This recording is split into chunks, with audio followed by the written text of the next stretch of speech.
whatever we do, change is coming. It's coming with the implosion of our imperium, and it's coming with the rapid degradation of the ecosystem itself. And there's nothing we can do to stop it. How will we cope with this change? Will we respond rationally?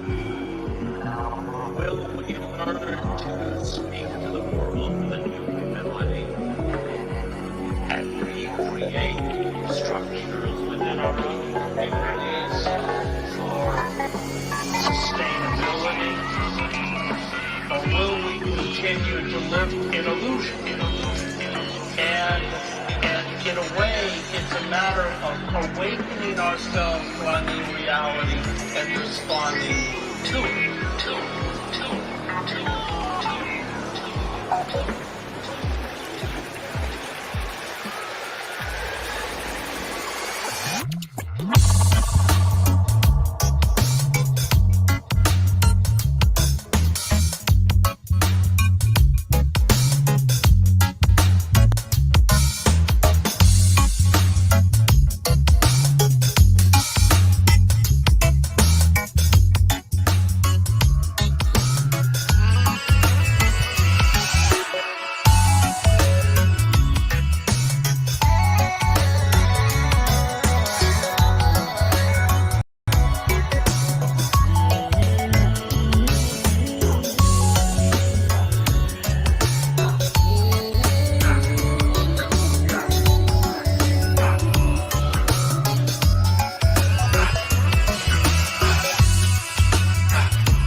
Figure out which my buttons are.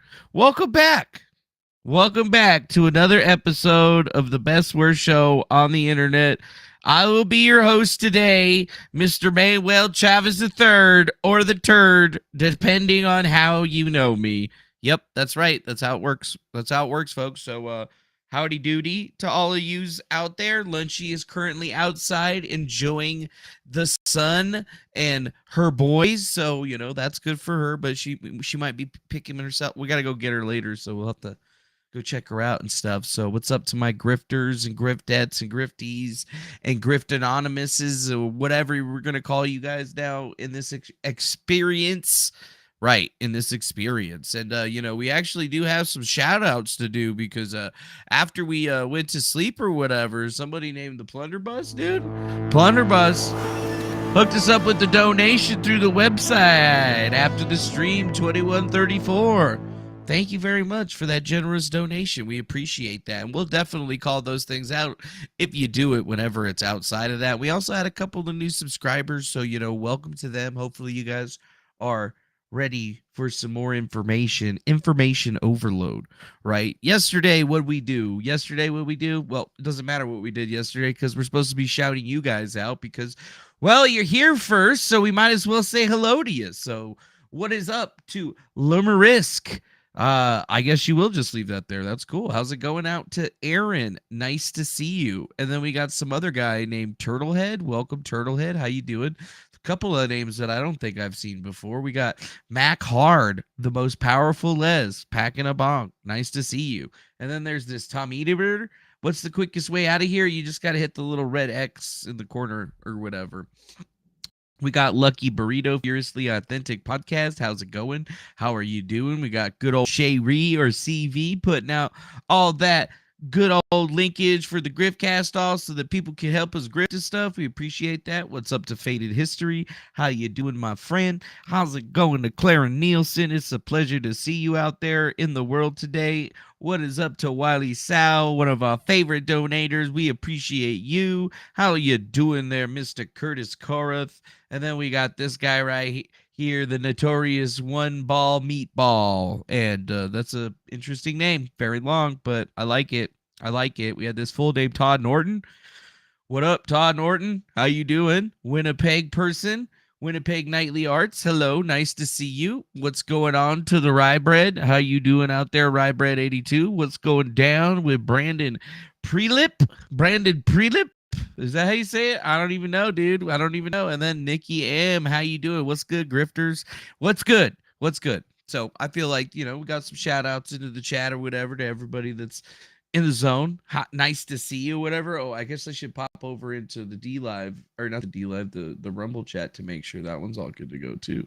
Speaking of that, did I forget to update the titles on one of these? I did. That's all right, though. I can figure it out. I'll figure it out. We're going to figure it out, and it'll be just fine. Everybody just relax. I'm just going to go fix this real quick, and nobody's even going to know. It's going to be fine. I'm just going to save it. Okay, we're saved. Everything is saved. We are saved. Yeah, we are saved. And, yeah, I'm glad that I got your name done there, Mr. Prelip. I was looking at it and I was like, wait a minute, that's a funny name. And it's good to see you, Clara Nielsen. Hopefully you're still alive and kicking and doing well. That's good news, right? That's good news. The world's always going to be trying to take you down, but you just got to keep fighting it until you can't fight no more, and then you end up like my aunt, Dad. That sucks, but I try to make jokes about it.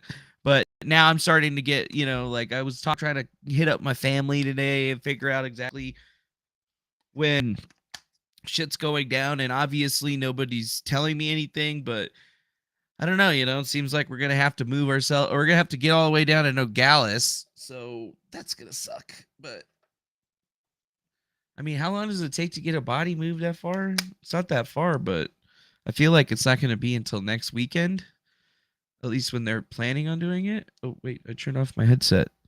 Yeah, so that means that I'll probably have to start driving, I'm guessing sometime Wednesday or Thursday. And if I drive it all at once, it's 14 hours, but I usually like to stop in Vegas or whatever so I can see somebody or, hang out with somebody. Usually I just stop at the hotel room and then go eat something and then just go to sleep and then just get up the next day and go. Usually, I'm planning on taking Lunchy with me because I take her everywhere or whatever. And then, holy shit, we got a freaking super chat. I almost missed that shit. What the fuck? What the fuck? What the fuck? Donna Ampasile. Thank you for that $10 Great British Pounds. Evening from the UK for my favorite little grift pair. Well, we appreciate your money, and this show wouldn't be called the Griftcast if you didn't send it in. We appreciate you. Thanks for the money. It's always about the money. 100% about the money, 20% about the news, and 80% me being a jackass. That's right. That's right. That is right. So hopefully you guys are ready to go. And, bad things happen to everybody. It's just trying to figure out how we're going to get it all together. I got the decent car, so, that's obviously going to be gas money or whatever. Because we got to make sure we got enough money to get that done and pay all the bills and stuff. And I think we'll be all right now that we're, finally on to some new ground here on the internet side of things. But it's going to be interesting. I figured talking about it is the easiest way to try to figure it out. But, ultimately, it's just going to be like, probably a wake funeral type situation or whatever. A lot of people in the family seem to be talking about it, but I haven't gotten any solid information, so I'm just kind of trying to keep next week open and figure out. But I mean, as most part, it's just me driving. I'll try to do some mobile stream or something. I don't have a laptop, right? I have an iPad, and I used to love that thing, but it doesn't work the greatest with the Restream software. So we'll have to figure out something maybe different, maybe not. I don't know. Yeah, maybe I just sell that thing and then go get a laptop if I have to go. But I don't think it really matters for the most part. I usually just try to keep content rolling for the days that I'm off. And we've been uploading shorts. We've been putting out little videos of Lunchy and stuff. And people seeing she's a vicious animal. So you better not mess with me or you're going to have to mess with the lunch. You don't want to mess with the lunchbox because guess what? She's a vicious puppy. She's a vicious girl. She going to get you. She going to get you. And if you don't think she's gonna get you, well, I don't know what you're really thinking about because that dog is crazy. That dog is nuts. But I do appreciate having at least, a little puppy that can hang out with me whenever things are going crazy. And for the most part, my life seems to be going all right. Sure, there's a lot of people piling on me if you're this whole Eliza Bleu situation, but at the end of the day, fuck them. Yeah. Fuck. Oh, and here's some of the Lynchy videos that we uploaded them. I just play them for you, even though you probably already watched them. Make sure you like them. Yeah, bring it over here, Lunchy. She'll get you, Bring fool. it back here. She's gonna get you, fool. Got it. Better watch out. Lunchy's gonna come and snap you. She's gonna be snapping your ass up like a twig. You're supposed to bring it over here. Does a nice catch, Lunchers. Yeah, she's pretty good at that shit, though. I like it.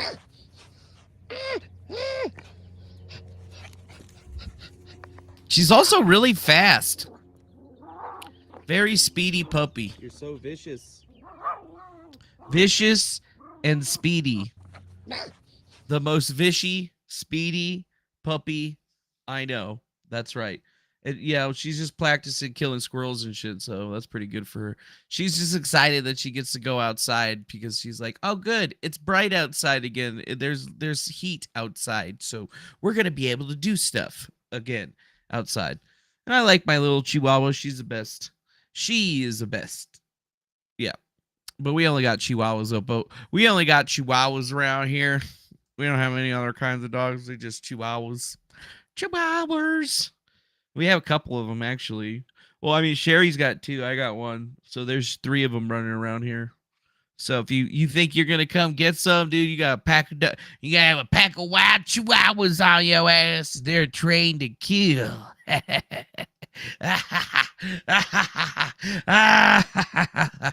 Yeah.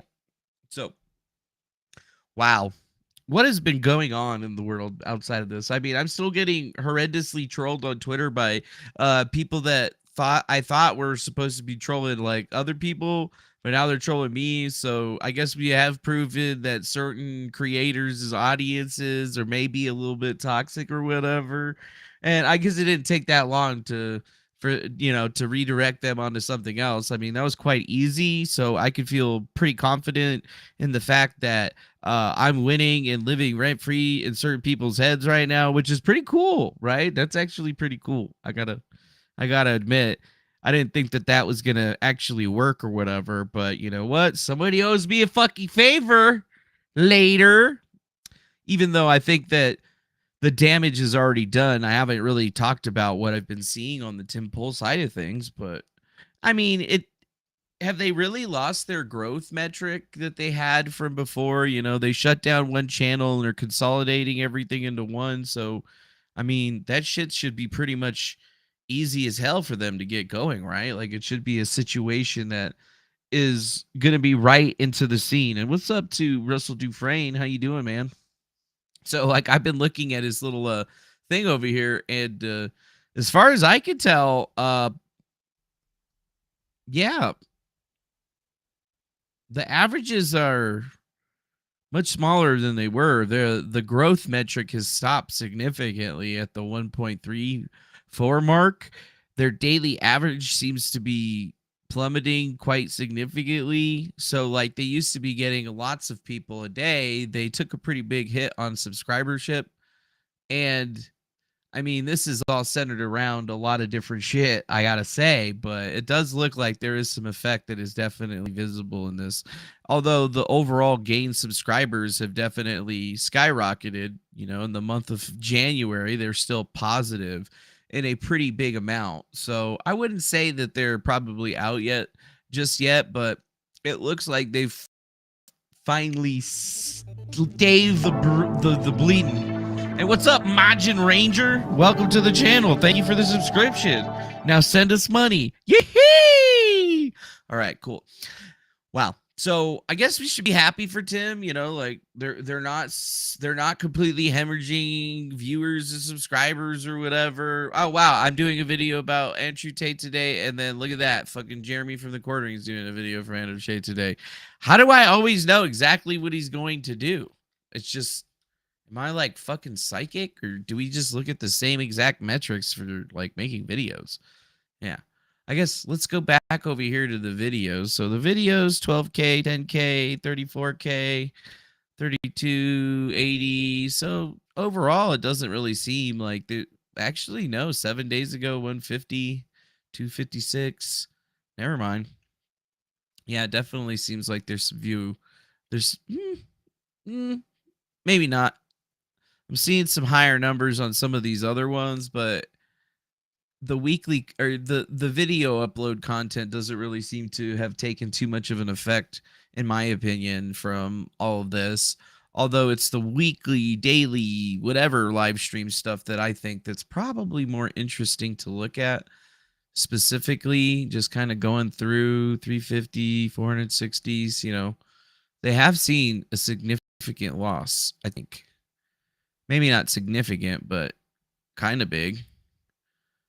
But overall, it seems like they're always right around the 500,000 mark. I mean, the Timcast IRL one with the whole Crowder stop big con bullshit was 1.2 million. But I mean, for all intents and purposes, they're about a third of their viewership is what they've been getting. So it seems like overall, they really haven't been affected like in a huge way because of this. We'll have to start seeing the fallout on most of this, but I mean, literally 350K, 450K, that sort of thing. I think that's pretty big. And oh my God, what, the groundhog? What are you doing, the groundhog? $50 through the super chat. We love you. Thank you very much. We appreciate you, and you appreciate our new direction. I know I love grifting money. Please send me money. Thank you, thank you, thank you. And I appreciate that big donation right there. And don't you worry if it's $2, $1, $100, $1,000. Don't care, man. We love it all the same. We appreciate you, and thank you for your generous donation. Oh, yes, the generous donations that Peachly put us through. So think about that. Damn it, Groundhog. You just did it. You made me happy as hell, my friends. So let's get back to this. So overall, did we really affect Tim Pool? Like his viewership?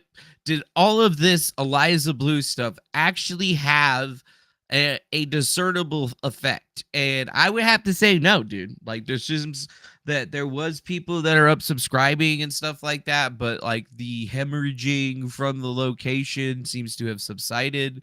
But their growth metric has definitely staved off in a very big way, which, you know, I find to be very interesting. You might not find that to be as interesting as me, but I think that that's pretty cool to see. So it's like, what are they supposed to do in order to fix this situation? I mean, the daily video uploads are probably going to help out a lot because they're centralizing the content, and you know, there's been a lot of different channels that are associated with that. You know, they got the clip channel, Timpool, fucking Timcast, and then they got all these other things that haven't really been.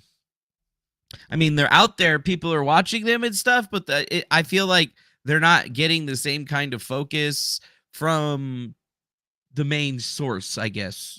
They're not getting the same kind of play, like Tales from the Inverted World, which is Shane Cashman's joint, Pop Culture Crisis, Cast Castle. Like, I mean, these different shows right here could definitely use from some of the millions of subscribers. So I feel like, you know, if Tim Pool actually wanted to do something that would be positive for what he's doing right now, like even if we have all these Tales from the Inverted World videos, like him and Shane Cashman, like individually or something like that, or Shane Cashman should get like a live stream going. It's not that hard, even with StreamYard or whatever. That would definitely pop that up. I mean, I don't really know how we could help this channel. I don't understand how you could have 50,000 subscribers and only get like 400, 500 views. Like there's something quite strange happening in this particular situation. For me, I don't get it, right? Like it feels like either this channel is being censored or something in some kind of way. But like they get good views on their shorts, so there's some, at least, like, you know, there's some viability here, but I feel like these guys should have a lot more. I mean, they got 50,000 subscribers. Shouldn't they be averaging, you know, a couple thousand people in their views and shit like that? I don't know. So I don't think that there's been too much of an effect, to be perfectly frank, in this whole entire situation. I think a lot of people have been too quick to think that, you know, this kind of thing. So, you know, maybe there was some kind of psychological shit, but like I don't even really think that, you know. Maybe Tempo was just all like, okay, maybe we thought there was a fucking PR firm after us, and maybe there's not.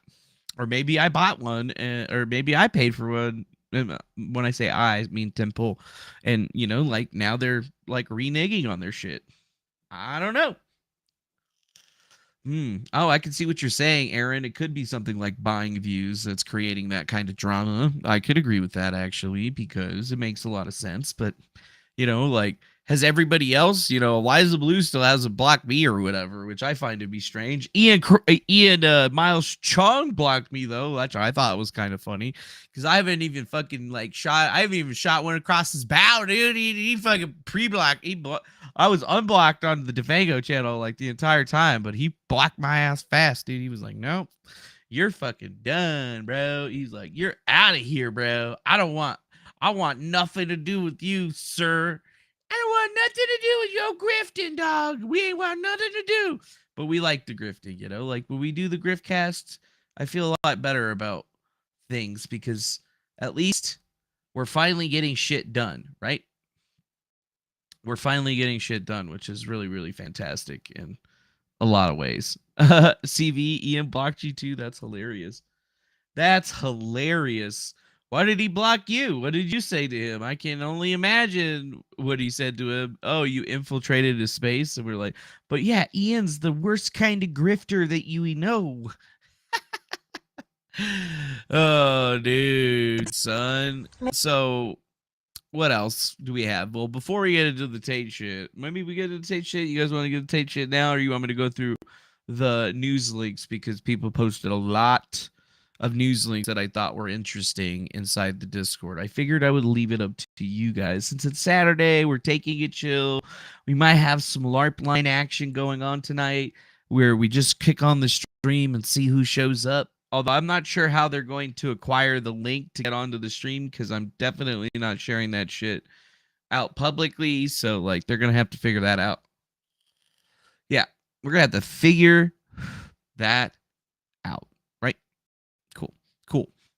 So yeah, Andrew, you want to get into the Tate stuff? Cool. So I have a lot of links over here. Well, not really, but I haven't been like we've separated ourselves from the Tate situation, right? Like, because remember the timeline of this goes, I put out a thread on Eliza Bleu like on December 26th, and that's when people started really rumoring again about there being problems with her. We all know that an Open Secret was talking about it, Mersh was talking about it, the Sexy Alice Rose account was talking about it. There were multiple people talking about it. You know, we want to give everybody credit where credit's due, whatever the fuck.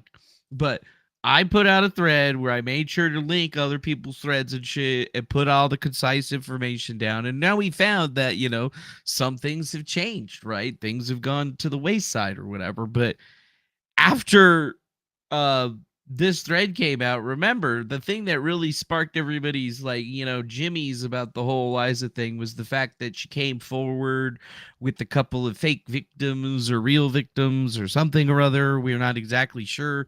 And I think overall there was a time there where everybody stopped caring about the Andrew Tate stuff and started caring way more about the Eliza stuff, which I thought was interesting, but it does quite make sense when you look at it, because if she's coming out there and putting all this information out, people were more or less kind of interested to figure out who this chick was and try to figure out what's going on with it. And I think that Ashton Birdie is the person that really like blew the whistle on what happened at Timcast, because remember, Tim had came out and said that, you know, I think Eliza's a grifter and I don't believe her. I think they're just in this shit for money. But he had to wait for a while before he even said anything. He tried to stay out of the drama. That was a mistake for him. He should have been straight up to the point and been straight up with people, right? Like I've shown, being transparent is a lot better than, you know, trying to lie to people and then tell them about shit later. It doesn't work. It doesn't work, right? So going back to this Ashton Birdie character, it seems that she went online with Brittany Venti. That's the person that I think that really broke that information. When Ashton Birdie and Brittany Venti were talking, we found out that Ashton Birdie was in contact actually with the Andrew Tate survivors, alleged survivors, whatever we want to call them, you know, the people that were victims. I mean, I'm not saying that they aren't victims, but you know what? Court of law, has anybody actually been, you know, like fucking sued or is getting charged with anything? I mean, I don't know, man. That's the whole point of us going back through all of this, because I literally checked the fuck out of that story because I figured, you know what, we can grift off that shit later and then we can have a nice long deep dive grift. That's what we could do. A nice long deep dive grift. But you know, like, we're gonna have to do it good old fashioned stuff. So let me just clear out all of these old bullshit links and stuff that you guys don't want to hear about. But I feel like number one is that there's been one source of it that I've been following along. You know, maybe me and Nick Monroe have some beef or whatever, but more or less it's because I was trying to show him that he needed to, you know, pay attention to this Eliza thing and, you know, break off of the whole Andrew Tate bullshit for a little bit. And he wasn't really listening. So he's still beefing with me, but a lot of stuff seems to be getting put out by this one guy right here. Crabman, a.k.a. Nick Monroe, used to work for the Post Millennial. Now he's basically just a Twitter guy, I guess. He makes Twitter threads and then asks for money on the internet. That's his grift. I mean, I'm not talking shit about the grift or whatever. It's just a different kind of grift than I do, right? Like, he's a much more text grift, I guess you could say. Like, he's just sitting on his phone or maybe his iPad or something, just like tweeting out, putting information together, making threads and shit, just like getting real deep with that shit. So gotta respect it, right? We gotta respect it. But at the same time, we also gotta remind people that when we started the whole Eliza thread business is because, like, we were just copying what this guy fucking is doing, and that's getting him successful. I got him 35K followers on Twitter, so I guess people like these threads, so we best just be making threads. Although when I make threads, I make sure that I link back to people and like give them credit for the stuff that they found, because to me, that's a better way of gaining followers. But then again, I could play the same game that fucking what's his name, Andy No plays, Ian Miles Chong plays, where they basically just scoop other people's information and don't give them any credit for it. And that might be something that you've seen from time to time, but whatever, like just looking at the Google News is probably the easiest way to start this thing out.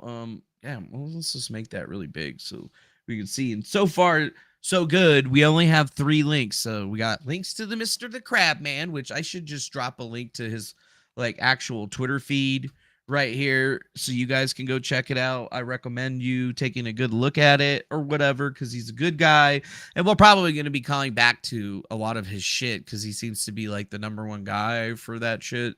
But we're going to start by looking at news articles of the current, and then we're going to go back into the past and try to figure out, like what has changed overall in the information scale. And the goal here is to put together another Twitter thread that is pretty concise, that goes along with this live stream. So like we're trying to do a meta thing here. We're kind of trying to show people that, the future is nigh and we all should be like really, really looking into it. So I'm going to start with the New Yorker because it was an hour ago that this was posted, and the newest news in the Andrew Tate case seems to be Andrew Tate is now threatening a $300 million lawsuit against the rape and trafficking accuser, which kind of seems to be a big chunk of information, a big chunk of meat and whatnot. And I figured, like that's actually kind of crazy, right?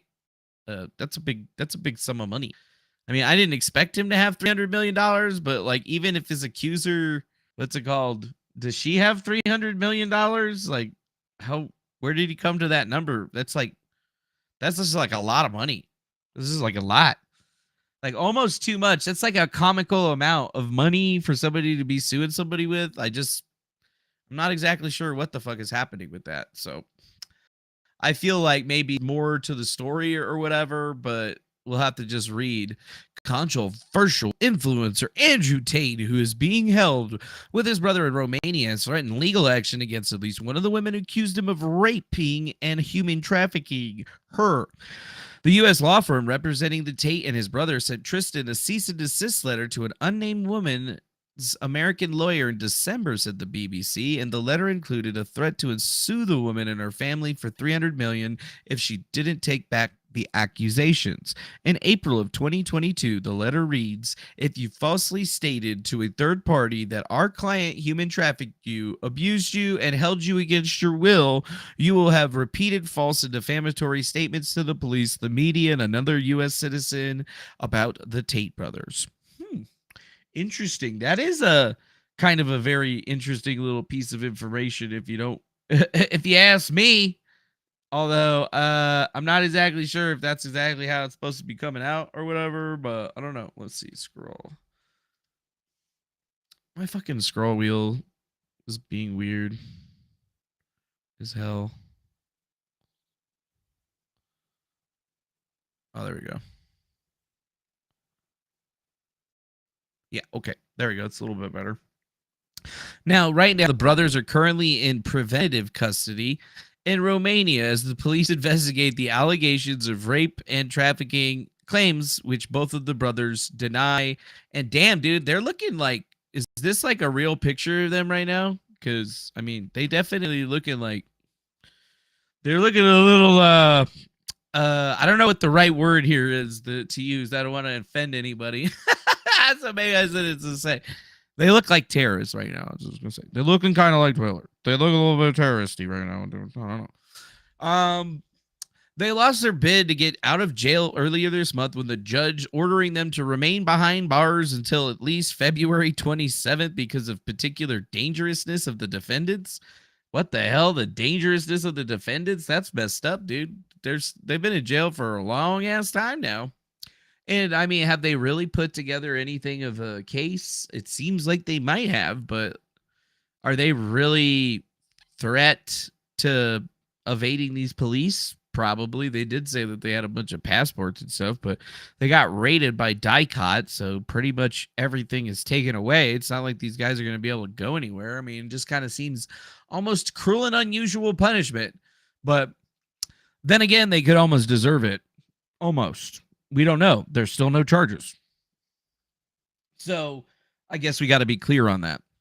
So the court documents detail in the case how Tates are accused of heading a brutal crime gang and tricked women into the sex trade, allowing the brothers to earn riches that they bragged about in their widely banned social media posts. The lawyer of the woman who threatened to sue, Benjamin Bull, told the BBC that his client is a key witness of the Romanian investigation and that the letter was meant to silence her.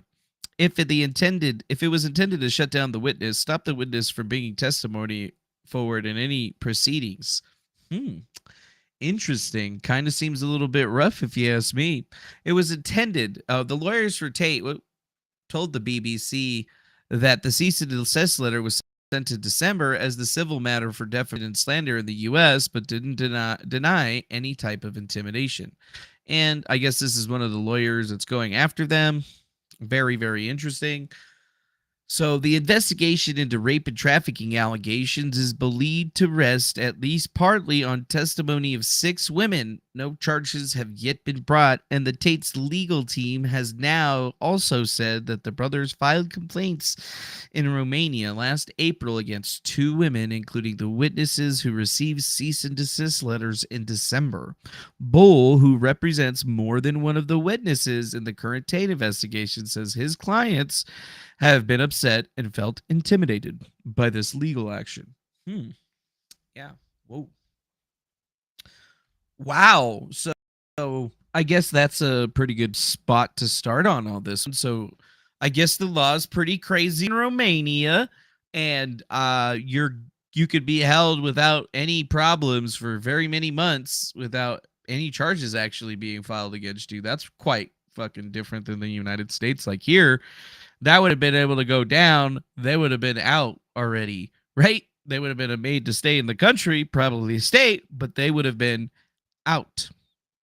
So big difference, big change. And I mean, there would have already had to have been charges in order for them to arrest them and all of this stuff. And right now it's just like they're just completely going through everything, trying to find something to get them for. And it's they still haven't put anything together, which should probably make you wonder what the fuck is going on with that shit, because that's the kind of thing, and it's just very, very interesting, dude. It's very, very interesting. So now we've spent a good amount of time reading one article. Make sure you're sending in those super chats and diamonds and lemons or whatever the heck that you got for me, because this is hard work, folks. This is what we do for a living nowadays. So, we got to make sure that we're making money and stuff. But, I'm going to put that link in the description for you right there, or put it out there for you guys to actually check it out. And then I guess we should probably start our own thread. Yeah, we should start our own thread. So what's happening in the Andrew Tate case? A thread.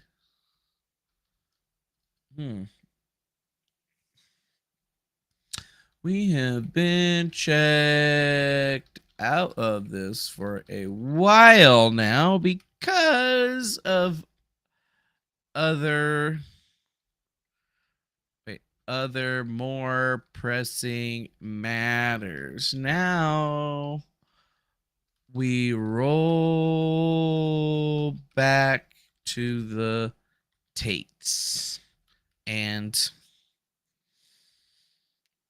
this $300 million lawsuit. Yeah, like that. There you go. Yeah, cool. Right there. Much easier to do a thread nowadays. It's actually, I think, easier to do a thread without Twitter Blue, because then you don't have to wait for like that whole edit thing to happen or whatever. And now if I just want to put another one in there, I could just click like that. So that's cool. So that's like the newest thing. Yeah, let's maybe later that shit. Interesting. as far as we can see, 14 hours ago, the BBC seems to be the one that actually reported this first or whatever. And that's actually kind of strange. So, is it against the law to basically send a cease and desist letter to somebody threatening them that you will file $300 million lawsuit against them? If they don't retract their statements? No, actually, that's not illegal. That's actually just normal legal shit, I believe. That's just kind of how it goes. So, do we have a version of the letter that we can see according to this? That would be something that I would like to see right now to see if we're going to actually get something from it. And I mean, it makes me wonder, yeah, dude, what the hell's going on? And who's running his Twitter? Probably one of the girls that was associated with him, most likely. That's what I would have to think about it because, like that's the only thing that would make sense. He had to have somebody that's out there. And what's up, Ian Ellis LLC? Shalom, shalom, shalom. Yeah. So that's kind of interesting that the BBC is onto this, but we don't really have any extra information coming from there. And I like to look at what the artificial intelligence is showing us about the story because that's what we're supposed to be thinking about it right now. So let's go down to the third one. This one's from Business Insider, I think, or maybe it's just Insider. We'll just open that up. Oh yeah, just Insider. Again, same exact report, different reporter, except for this one seems to be a bit earlier than the last one with a different picture, really. So that's kind of funny. Actually, is this one behind a paywall though? And if we read through it, I'm just kind of looking and going to scan through it real quick, but it doesn't seem like there's really any other information. They're all quoting basically the same thing, actually. So that's a little bit strange. And this seems to be a rather short article for something that, oh, yeah, we're doing this. And then we're just basically going to link off to somebody else. So that's kind of strange. If you see right here, it seems like BBC was the one that got the reporting first. And that's why it's all flowing down from that particular area.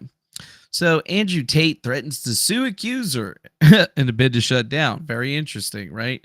Very strange how this seems to be the top G's biggest problem. And wait, what's right here? This one actually looks a little bit different. Andrew Tate threatened to sue victim for $240 million. What's this one? Evidence publicly leaked. Combat Sports. Andrew Tate and his brother Tristan Tate. So what's this new evidence?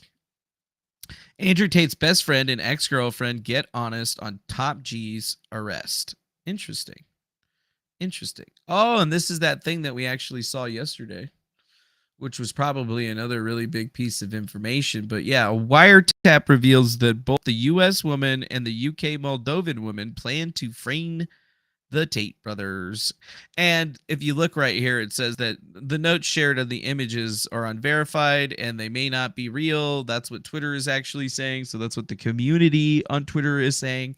That doesn't mean that it's right or anything, but as far as we know, there's some wiretaps of some kind that seem to show some WhatsApp messages that could or be real or not be real. We don't actually know just quite yet, but the breaking news is that apparently they were trying to plan this out. What does it say? Alonia, you are a good actress. True. Bear, I practice. Alonia, perfecto. Alonia, just play it cool. Bear, I got. Alonia, like you don't know. Play dumb. Bear, but I'm going to pull some tears. Alonia? And then play dumb. Good advice. Thank you, babe. Another one. Alonia.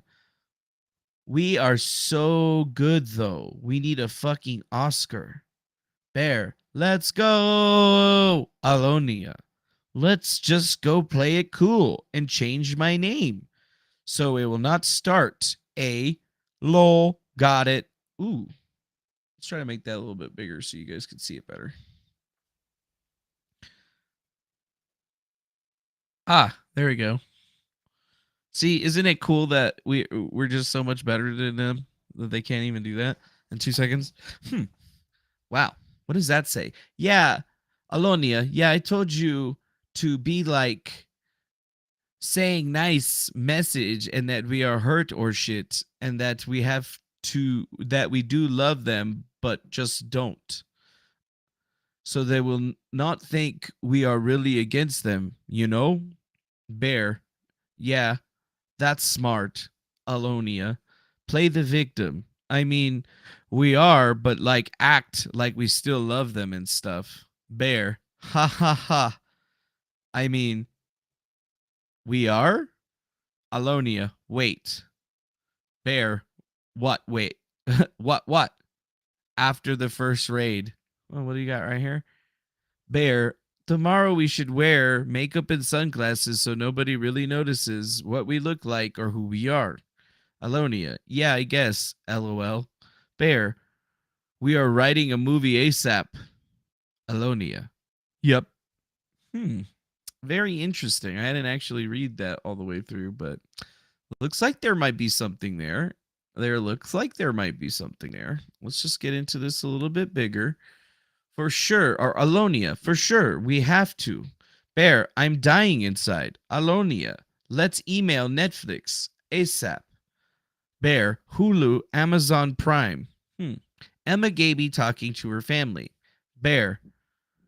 I know you don't believe I can handle this, but I can. I am not so concerned. Tristan doesn't really care if I leave. Going because we made brothers believe we are in love. They think we will run back now.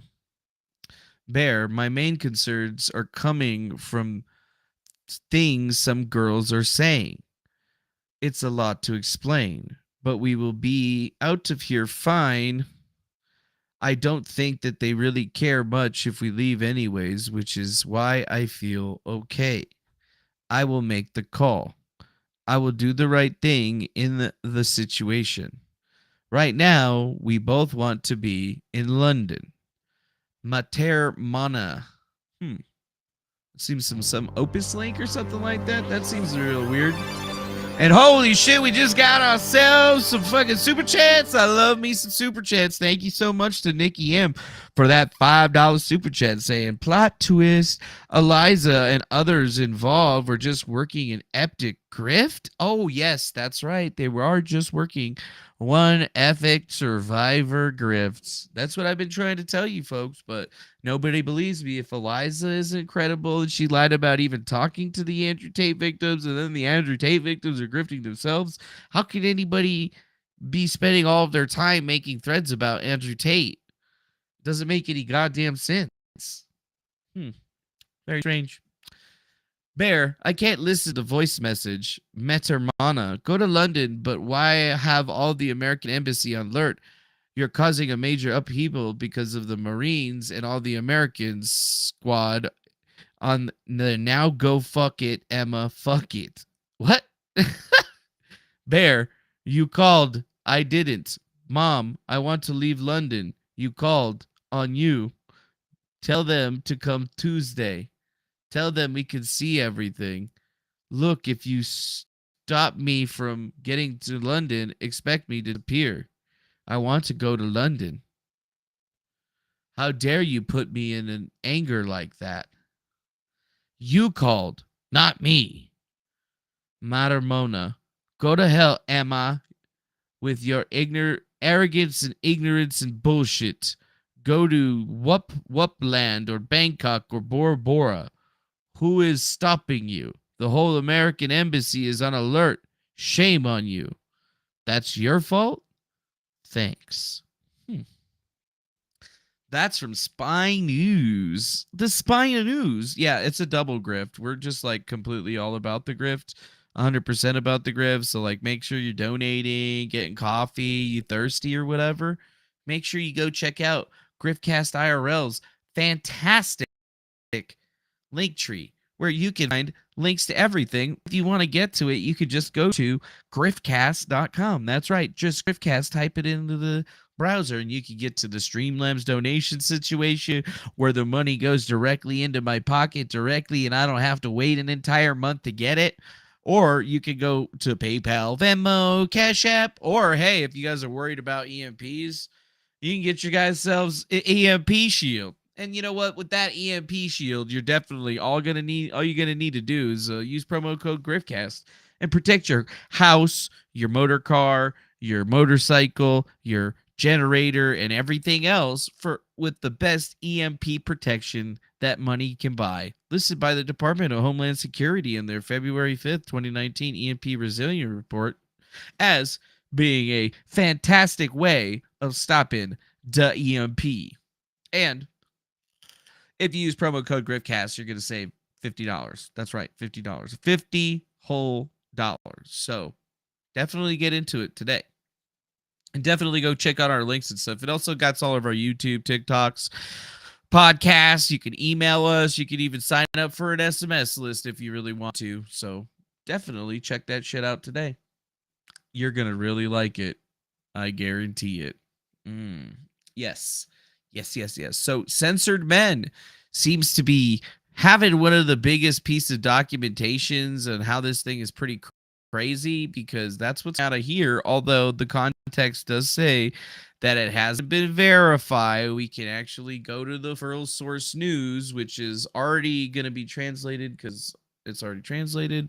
But yes, it says a believable wiretapping of victims of the Tate brothers, which is where these documents allegedly came from. It's on the 14th of this month. They were released on this spy news website that's Romanian. So we don't know if it's counterintelligence or if it's a leak from an internal investigation or something like that. But yeah, they had a lot of different girls that were basically they said that they were intercepting messages from the girls discussing how to make fools of themselves before the police descended, but they also determined how to make disguises and how not to be recognized after the raids, right?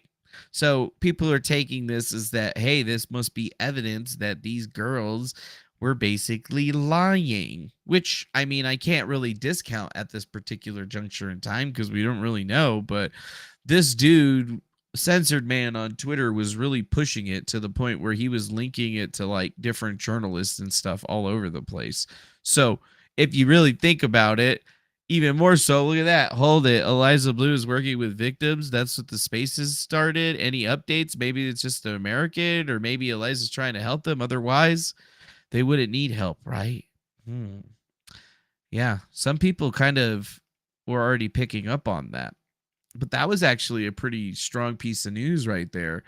Essentially, I feel like it does kind of show something, but I mean, does it really show that they plan to frame them? I mean, kind of. Actually, it kind of seems like it's not exactly real, if you ask me. And yes, you definitely need to get yourself a GriftCast IRL hoodie there, my friend Monkey Savant. You can pick those up at the GriftCast IRL merch store, where you just need to go to griftcastirl.com/merch and you can get yourself some sweet ass merch. That's right. It's a real place. You can go to it or whatever. And you can also watch the show directly from that, right? In your browser with chat and everything. Just nice and easy. And we got all kinds of great shit on this thing. So definitely go check it out. And remember, you're not actually paying for the thing that you're buying. It's just a donation to us. And then you're basically getting a free whatever it is that you're buying. So you know what? Just donate to us, support us. We'll send you a free hat. We'll send you a free hoodie. We'll send you a free mug. And I mean, that way, it's just going to make you feel that much better. I guarantee it. I guarantee it. All right, sweet grifting. Sweet grifting. Yeah. I guess right here is the same thing that was posted on that Spy News website, but translated into the American side of things, posted a couple of days later. Interestingly enough, it's posted on a boxing website, and that boxing website, it was posted by somebody called Mukhargosh, which, I don't know. For whatever reason, he probably an Andrew Tate stan or something like that. But yes, that's actually what we saw coming through this with the new evidence that's coming out, where people are basically just reposting the same shit that is there. So it's like when you see how the news articles come out, it's very interesting to see that the majority of stuff out there is talking about what happened a couple of months ago, right? And it's almost like they're completely deflecting from what we actually seeing right here with this. And then it looks like this Tamar Khan person or whatever, obviously a big Andrew Tate supporter, also another individual that I believe was a fighter. And I mean, they just keep putting together all of this stuff. And you guys would see, like, I'm not a follower pretty much of either of these guys. I mean, none of them.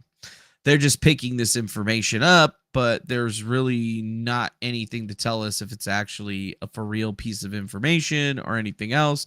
All we really know is that people are posting this out saying, hey, this isn't even where they got it. So it's almost like even the community note on it is wrong, because this isn't actually the first spot that it popped up on the internet. It was actually right here with this article, it seemingly, and even then there is no way of authenticating what is getting posted.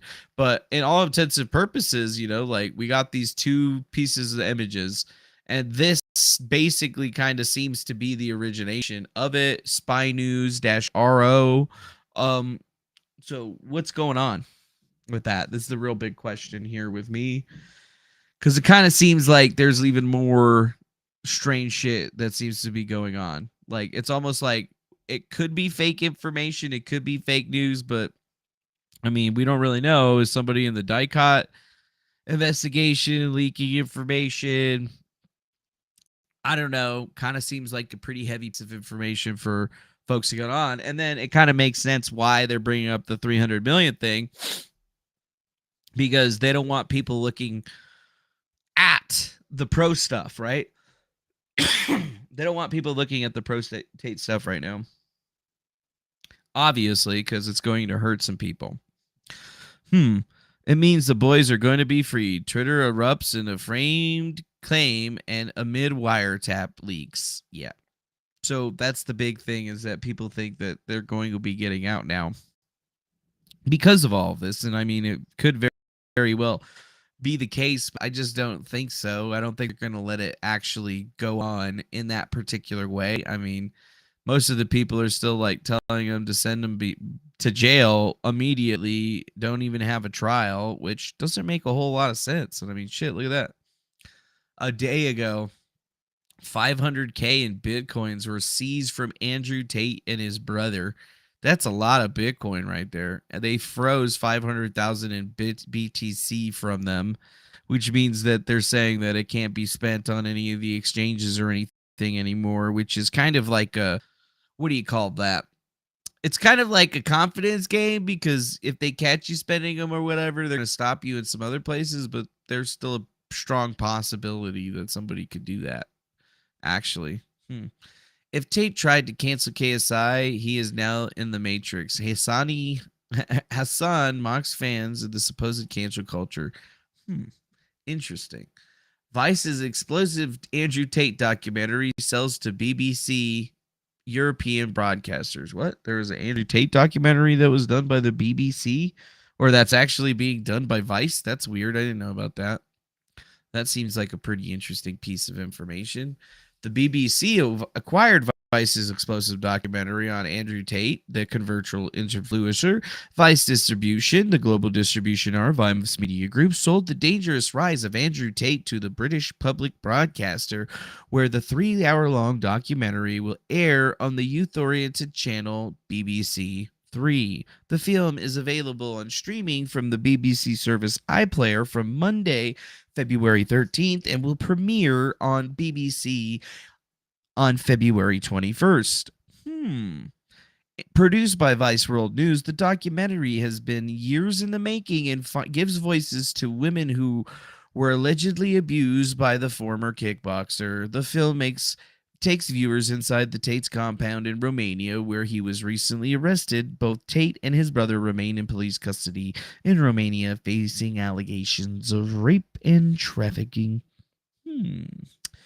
Interesting. That seems like a pretty big number of things. And I mean, Potato, they can freeze it by just marking the address as being a bad address and feeding it to the exchanges, so he could still technically move it around. But if it's connected to one of those bad addresses, they're not going to accept your Bitcoin, or they're just going to take it if you try to cash it anywhere that's there. So severely limits where you're trying to go. Yeah. And then, oh wow, welcome to the channel, Just a Hobby. Thanks for the subscription. Hopefully you enjoy being here. Now take out your credit card and send me money. Please and thank you. This is the Griftcast. Well, wow, dude. Vice reporter Matt Shea goes inside Tate's war room and questions his public stances on the treatment of women, which have become a central part of his public and business persona. And then they also dive into the Loverboy method. I don't know if I actually watched this whole thing. I think I probably saw it come out and then I was like, oh yeah, it's fucking Vice News, so that means that it's a fucking horrendous pile of shit. But yeah, there it is right there. And the 13th, this is the documentary that they're talking about actually right here. So the BBC purchased this so that they could actually send that there, right? And if you look at it, Vice News seems to be one of the biggest people that's like actually investigating this whole thing. So it's kind of makes sense that this whole thing is here. I mean, I think even playing this whole thing would probably create even more drama with those guys, but this isn't the whole documentary either. This is only 45 minutes of it. There's going to be a lot more of it that I think people would probably, want to go through. And then I'm not sure what the real veracity is of a Vice produced documentary. I've been involved with one or whatever, and they did an extreme disservice to me, and Social Justice Warrior out the whole entire thing. Didn't even put out any of the important things that I said. So like, I just don't see this as being, media that should be watched, but I still kind of want to watch it just to understand exactly how the other side is thinking of things. And thank you very much to Nikki M for that generous $20 super chat. They make him out to be such a horrible person. If I'm wrong, I'll apologize, but I've watched several interviews with him, and as a strong woman, I still agree with and respect his message. We need strong men. Damn, Nikki M, thank you so much for that generous donation, and I agree with you, actually. I agree. We do need strong men. We need alpha males as much as we need sigma males, people that are willing to live by their own jib and tell it like how it is. And that's what I think Andrew Tate, that's why he has such a cult following still, is because people respect who he is. They respect his outward persona. And I mean, right now we're seeing a very similar thing that we saw with Eliza. Like, everybody's trying to destroy her and defame her in the court of a public appeals, right? But not the real court. Same thing with Andrew Tate. Everybody's trying to destroy Andrew Tate in the public, or in the court of public appeals, but he's actually not even charged with anything in the actual court. There was just a suspicion. Somebody put in a tip to take him down, and that's what happened here. We still haven't seen any like truly verifiable evidence outside of videos and little things that show that maybe he was abusive with women, but in every instance that we've seen it so far, the women that have claimed or have been photographed or filmed being abused in some kind of way, they've always remained very clear that it has been consensual. So it's a hard fucking thing to look at. For webcam work. Due to fears of harassment from his fan base, she is also withholding her real name. First night that I worked for him, Andrew bought me like 5 bottles of wine. So I got completely drunk because I'd never done webcam work. So I was very, very nervous. I was very, very nervous. Then that night, we were just sitting on the bed and Andrew punched me in my arm. I went to the bathroom and cried. It really, really hurt to have someone just hit me in the arm for no reason. Hit you in the arm for no reason. So, like, what are the odds the same girls from the Vice documentary are the same girls that we're reading about in these supposed leaked messages that show that maybe they've been planning this for a while? And the fact that there was already a Vice documentary that was being produced prior to any of this coming out does kind of show that this is more of a manufactured story, because in the past we have seen that that's exactly what Vice did with the QAnon story, right? They went to everybody acting like it was supposed to be about like understanding QAnon, but essentially it was all about January 6th and trying to basically blame January 6th on QAnon or the people that follow QAnon or Q or whatever you want to call it. And they didn't essentially basically really find any information out about anything. It was all just deployed to show how radical and crazy these people are and how they were at fault for what happened at the Capitol, even though there was really no evidence to suggest that it was only Q people there. I mean, it was just fucking people. They were very people. So it's super sus, right? Like this is super glowy in a lot of ways. Like, you know, Sam Adams in the chat saying, Wiley Sow is saying, I mean, Monkey Savant is saying, Vice has an agenda. And the fact that Vice is one of the first guys to the table with the documentary that they've been working on, that's 3 fucking hours long and shit. You know, they said that the documentary was years in the making. So it's not like this is something that just came out. It's something that they've been working on for a really long time. And when these reporters from Vice start working on stuff in the past, haven't we seen that what's his name, John McAfee got doxxed by somebody that was at Vice, and I'm pretty sure it was Rocco Castorio who uploaded a unedited or unexif dated removed image to a website, which allowed the authorities to basically go after him and get him arrested. Vice isn't your friend, dog. They hate you, and the only reason they're investigating with you is because they're trying to figure out how they're going to get you thrown into jail, which is essentially what the Vice crew was trying to do to me.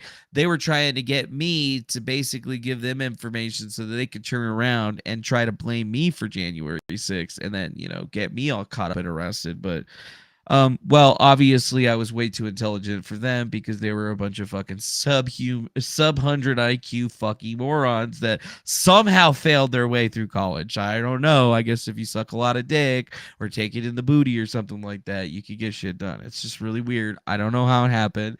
They're gonna lie to and tell you that it was fucking hard work, but I just don't fucking believe it. I was very confused. I don't fucking believe it. Sorry. Sorry, I don't want to cry. It's okay. Sorry, I don't want to cry.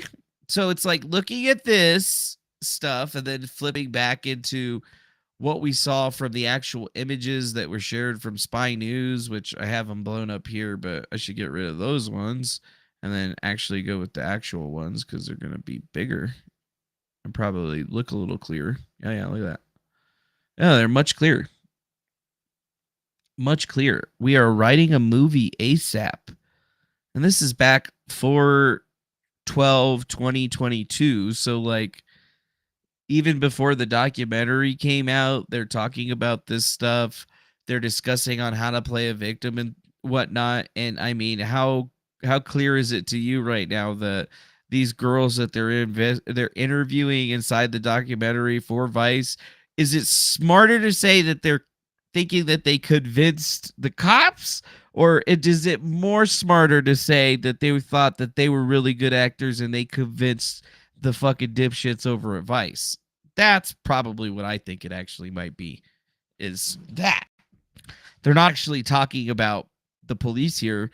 And you see where it says, let's email Netflix, Hulu, Amazon Prime, everybody, because we want to get a movie. Oh, wait a minute. Doesn't Vice do documentaries and movies? Yeah, it does. Let's get a hold of them. Let's just email the fuck out of them, try to figure this shit out. Yeah, let's go to London and meet up with Vice so we can talk about our fake made up story. Is that like what we're looking at? And then it's gotten so big now that it's literally been bought by the BBC, and it's going to be a propaganda piece that's basically used to poison pill the entirety of the UK even more against fucking Andrew Tate. Is that what we're actually looking at? A real class act con job setup that's being set up. That's what I think we've been looking at. That's why I've stayed out of it. It's because, you know, you got to let other people do the work sometimes, and you got to like really start to figure out what's going on with this, because now if we're watching where the media is going and how Matt Shea has decided that he's going to portray this, it really changes things for me 100% when I look at this story, because it's not something that I could, you know, it's not something that I can really believe, right? Here's this guy right here, Matt Shea at Vice.News. He's a presenter, director, writer who specializes in crime and fringe stories. He's the creator of the long-running series High Society and has won awards for Iceman, The Truth About Guru Wim Hof, and Time to Die, a feature documentary about the global underground euthanasia movement. Oh, yes. So, if we look at this, we can see Tate's Hustler University offered prizes to followers to cancel KSI, how Andrew Tate used Tinder and Instagram to try to groom women as cam girls, I love raping you, what Andrew Tate told a woman who accused him of rape. Exclusive, Andrew Tate was arrested on the suspicion of rape in the UK in 2015. Oh, and Dr. Death has been the new time machine in, Superhuman World. Iceman. Oh, interesting. Now look at that. Andrew Tate, UK 2015, 1/4/23. But when we go back down and scroll, if you'll notice, he didn't write a whole lot of articles. So, like, Matt Shea didn't really start showing up back onto the scene at Vice News with any of his stuff until literally 1/4/2023. His last article before that was in 2019. The article before that was 2017. So there's literally a 5-6 year fucking time gap in his articles already. That seems suspicious. Really? We've been working on this thing so much that you only did the Iceman thing and then the Dr. Death thing. And then if I go back even farther, is there any Andrew Tate stuff over here in 2015? No, there isn't. We sent an American to his first ever Glastonbury to see if it shits on Coachella. The man, yeah, very interesting indeed. But yeah, it doesn't actually seem like he's ever talked about Andrew Tate before that day. So, I'm calling cap. I'm calling cap on the multi-year investigation. Exclusive. Andrew Tate. Oh, I like it. I like how we like to dig into these things when we do the live look at how this stuff comes together, because once you start understanding the majority of this stuff, then it becomes something completely different, right? So years and years and years are going by. I should probably put I forgot to put on my background music. Let me put that in. Get a little lo-fi going. So, yeah, 7 years before his arrest in Romania, Andrew Tate was investigated over allegations of sexual assault, physical abuse in UK, during which the time he appeared on Big Brother for 5 days. But the UK authorities declined to prosecute. And then, oh, look at that. Exclusive. Women allege sexual and physical abuse by Andrew Tate. First thing at the top of it came out 1 month ago on Vice, and it's a piece of promotional material that goes directly into their documentary that allegedly, might add you, was a multi-year investigation, but doesn't seem to have any birth prior to maybe 3 months. Propaganda. Completely drunk because I'd never done webcam work. So I was very, very nervous. Propaganda. Then that night... We're not going to tell you who it is. And hey, this guy almost has exactly the same facial expressions and looks that Shane Cashman did when he was interviewing Eliza and shit, right? Right. We were just sitting on the bed and Andrew punched me in my arm. I went to the bathroom and cried. It really, really hurt to have someone just hit me in the arm for no reason. I was very confused. And then I'd like you guys to take this time right now to definitely share this thing out, y'all. Share this thing out. Share this thing out. Make sure you share it with your friends and make sure you do that one. Okay, yeah, well, if we get to it, we'll look at it for sure. Sorry. Sorry, I don't want to cry. It's okay. So we got to figure out, is this Emma or is this the bear or is this Lena? I don't know, because they obviously are hiding who her identity is for clear reasons. And you got to remember that this was the promo for 12 or 6 days before they actually put out their thing. And they said that her name was Sally when they were withholding it. So is it more pertinent, or is it smarter to say that these alleged messages that got leaked or whatever are actually wiretaps associated with them talking about these Vice interviews? Or is it clearer to say that it had to be something else? Because I mean, it makes sense that this Matthew Shea person would have been interviewing these people 6 months before the thing went out. And based on my personal experience with Vice and how long it took them to assemble their shit, it was almost like, you know, it was at least 6 months to a year before that shit came out. And they were doing a series. This was just a one and done. So 6 months, maybe 8 months, 10 months before kind of makes a whole lot of sense. That gives them the actual timeline in order to assemble all of this stuff to have it ready for when the authorities actually came out for them. And if you think about it, this DICOT investigation, which is a multi-jurisdictional investigation, would have had to have gotten their information from somewhere. And more or less likely, we've already known that the Vice people have been pretty feddy for a while. They're the ones that probably more than likely, you know, helped kick this whole investigation off. So we're looking at some pretty shady shit here that I think that we're looking into. I mean, you know, like, we obviously can't trust any journalist that works for Vice News, but like this Matt Shea guy, London, Great Britain. I need to go to London. I need to go to London. London, London, London. You see that? Matt Shea, London, London, London. We need to go to London. We need to go to London. And what them girls saying? Were they saying London? I think I saw them talking about London in these messages or whatever, didn't I? London? London. Yeah, London. Let's wear makeup and shit. We don't want the cops to recognize them. Let's go to London, right? Actually, these ones seem to be longer than the other ones. They actually are longer than the other ones. They actually are longer than the other ones. Perfecto. Perfecto mundo. We're writing a movie. We're in a documentary. We're going to London. You're a very good actress. Let's email Netflix. WhatsApp. Mona. Go to London, but why have all the American embassy on alert? You're causing a major upheaval because the Marines and all the American squad is on go now. Fuck it, Emma. Fuck it. 4/6/2022. London. Andrew Tate. Vice News. Setup. You picking what I'm putting? You guys picking up what I'm putting down here? Am I making it clear enough for you?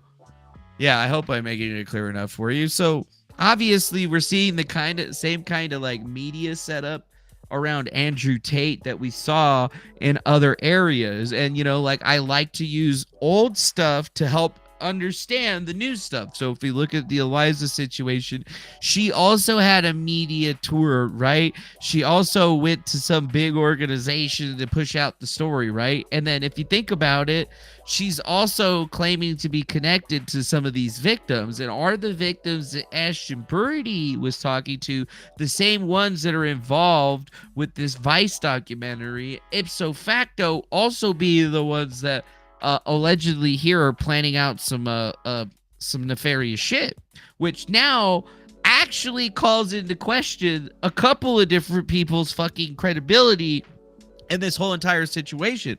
Like, we already know Eliza's credibility is shot, right? And we know that Eliza's credibility was shot in the Andrew Tate case because of Eliza Bleu and her claims of being in contact with these individuals, like the Andrew Tate victims. We just don't know which ones they are. And I hope to fucking God, for Ash and Birdie's sake, that they're not the same ones that they're talking about here, and also not the same ones that ended up on the Vice News articles, because then credibility would be shot. You wouldn't have to be some hoe or whatever, or, you know, like banging people or whatever, you know, in some way to be discredited. It would actually be something completely different. So, you know, I don't know. I wish I could have talked to Ashton Birdie about her whole entire situation, but she wasn't feeling too hot that day. So, you know, smelled like bullshit to me, but, you know, maybe she probably just realized that it's probably better to just not talk to Manuel because he asked too many really good questions. You know, that's my good questions that I'd like to ask. I'd actually like to go message her out and be like, yo, I'm going to message her right now so she doesn't talk shit. Be like, yo, we're the victims. You talk to the ones from Vice or other people? Question mark. All right, we've asked. Yeah.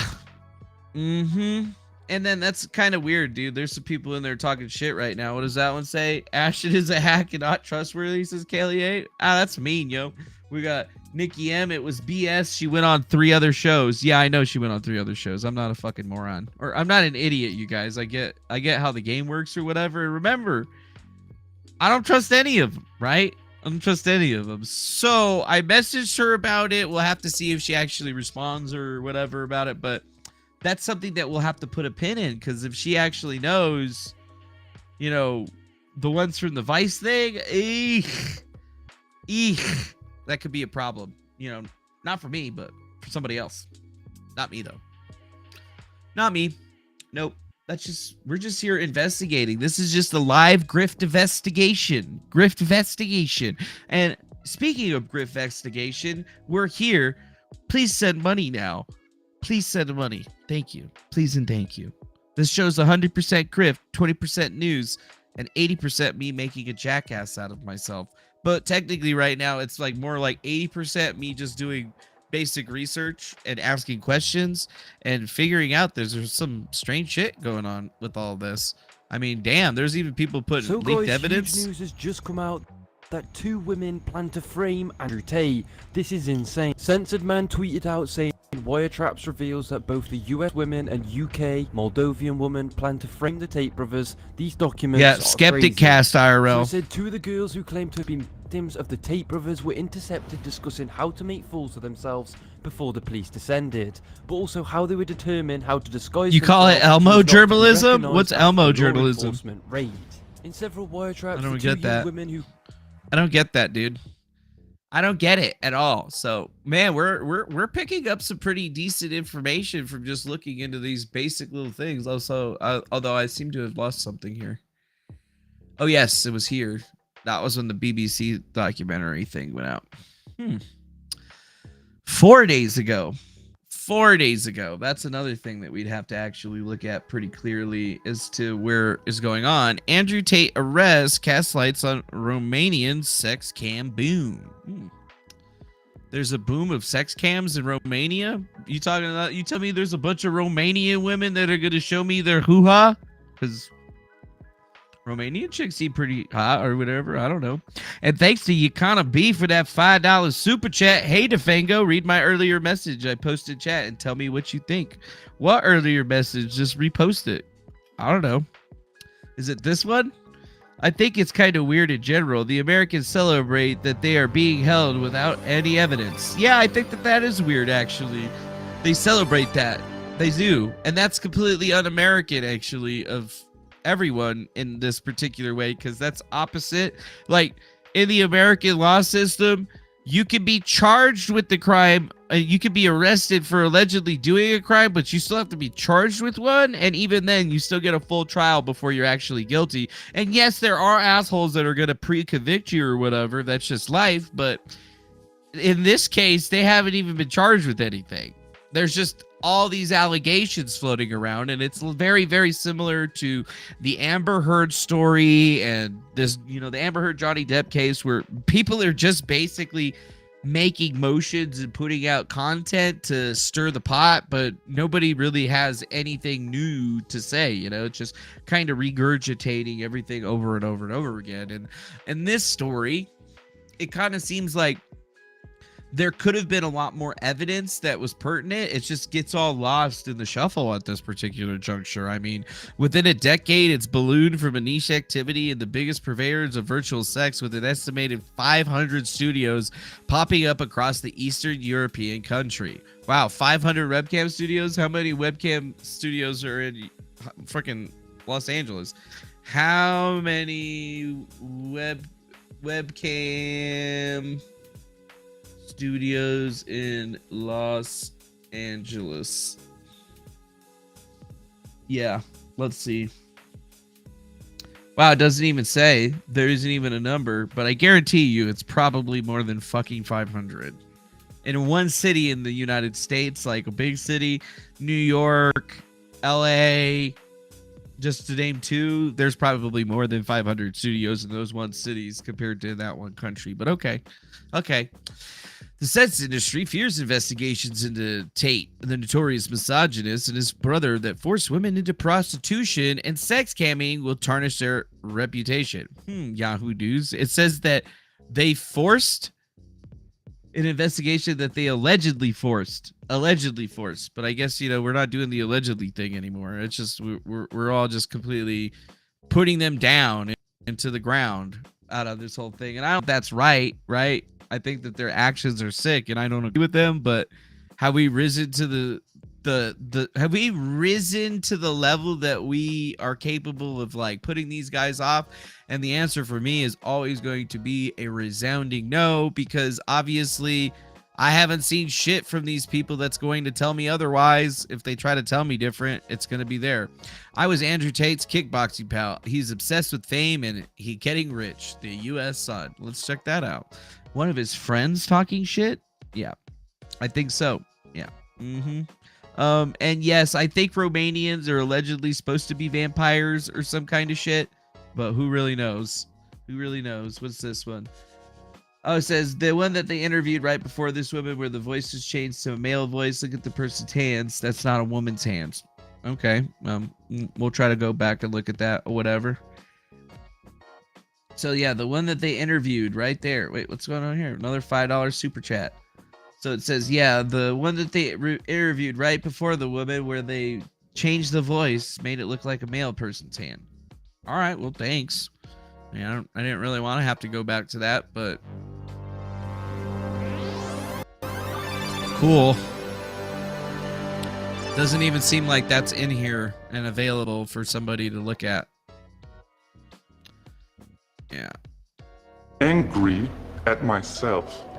Is this a woman? Because it came here to be tested. Andrew Tate has obviously said a lot of kind of controversial things online. Yeah. What do you think about that? A lot of things are very controversial. But thanks, But kind I of. think the bottom of his message. Shows. Yeah, I don't see any man being interviewed. Hey, and relax. I only have 34 minutes of documentary. Is it this one? Then when it stopped, And that's supposed to he be a went to the man? bathroom and acted if it was normal. So I'm like, maybe I did. What did I want it? That's Did supposed I to be a not? man? I definitely said to him, I see please titties. don't, and he told me shut the fuck up. I want it. Did I?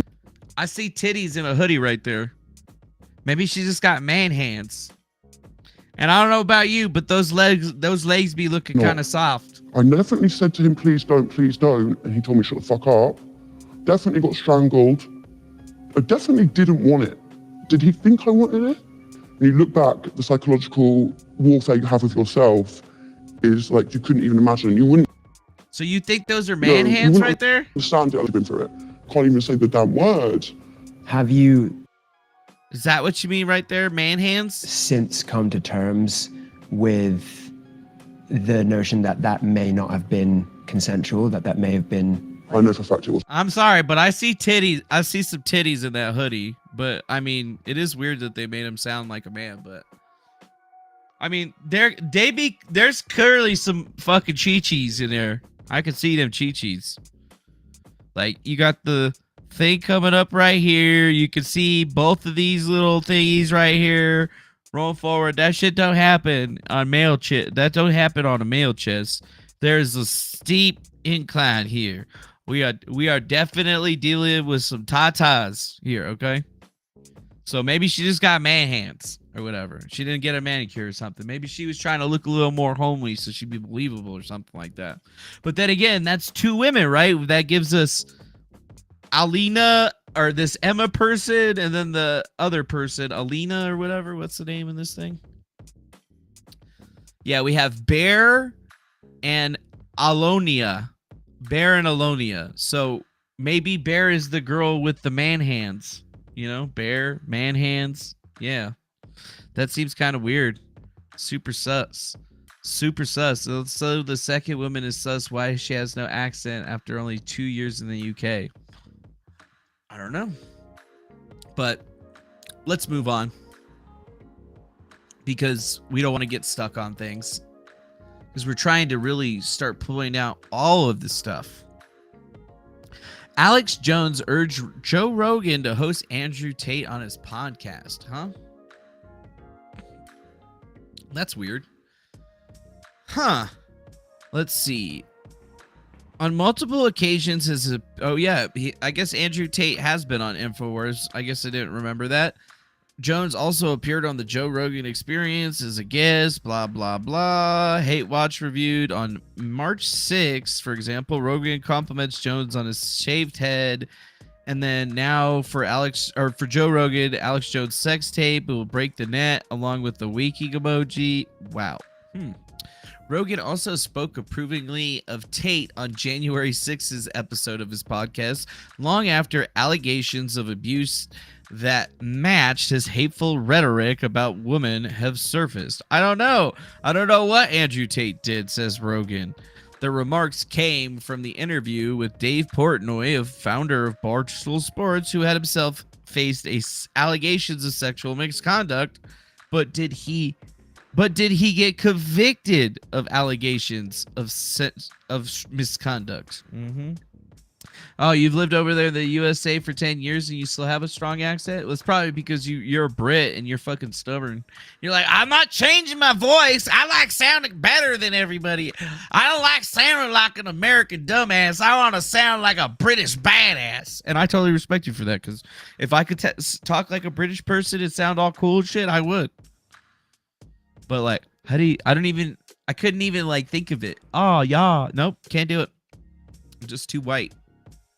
I'm just too white, but too American white, not anything else. Okay, so we have the SPLC trying to obviously rag on fucking Joe Rogan because of this shit, but I mean, they don't even have a video of the Rogan podcast in here to actually like put it. They just have, oh, Joe Rogan and Alex Jones are always on each other's podcasts, and Joe Rogan's an asshole. Okay, cool. Andrew Tate judge explains the extended detention of the influencers over 3 weeks ago. So, yeah, the extended detention is almost going to be going off. But yes, I guess that's another interesting statement to like look at. Gripcast, no, from Germany. Oh, well, if she's German, wouldn't she be like, yeah, I'm German. Welcome. Well, okay, that was racist against German people probably, but I've only really ever talked to that one guy, Brother Box or whatever, and he had a definitely like German sounding voice where I was like, you sound like that fucking guy from fucking Die Hard or whatever, and it's awesome. End of story. Brother Box has a great voice. Sounds like the guy from Die Hard. Hands! Anyways.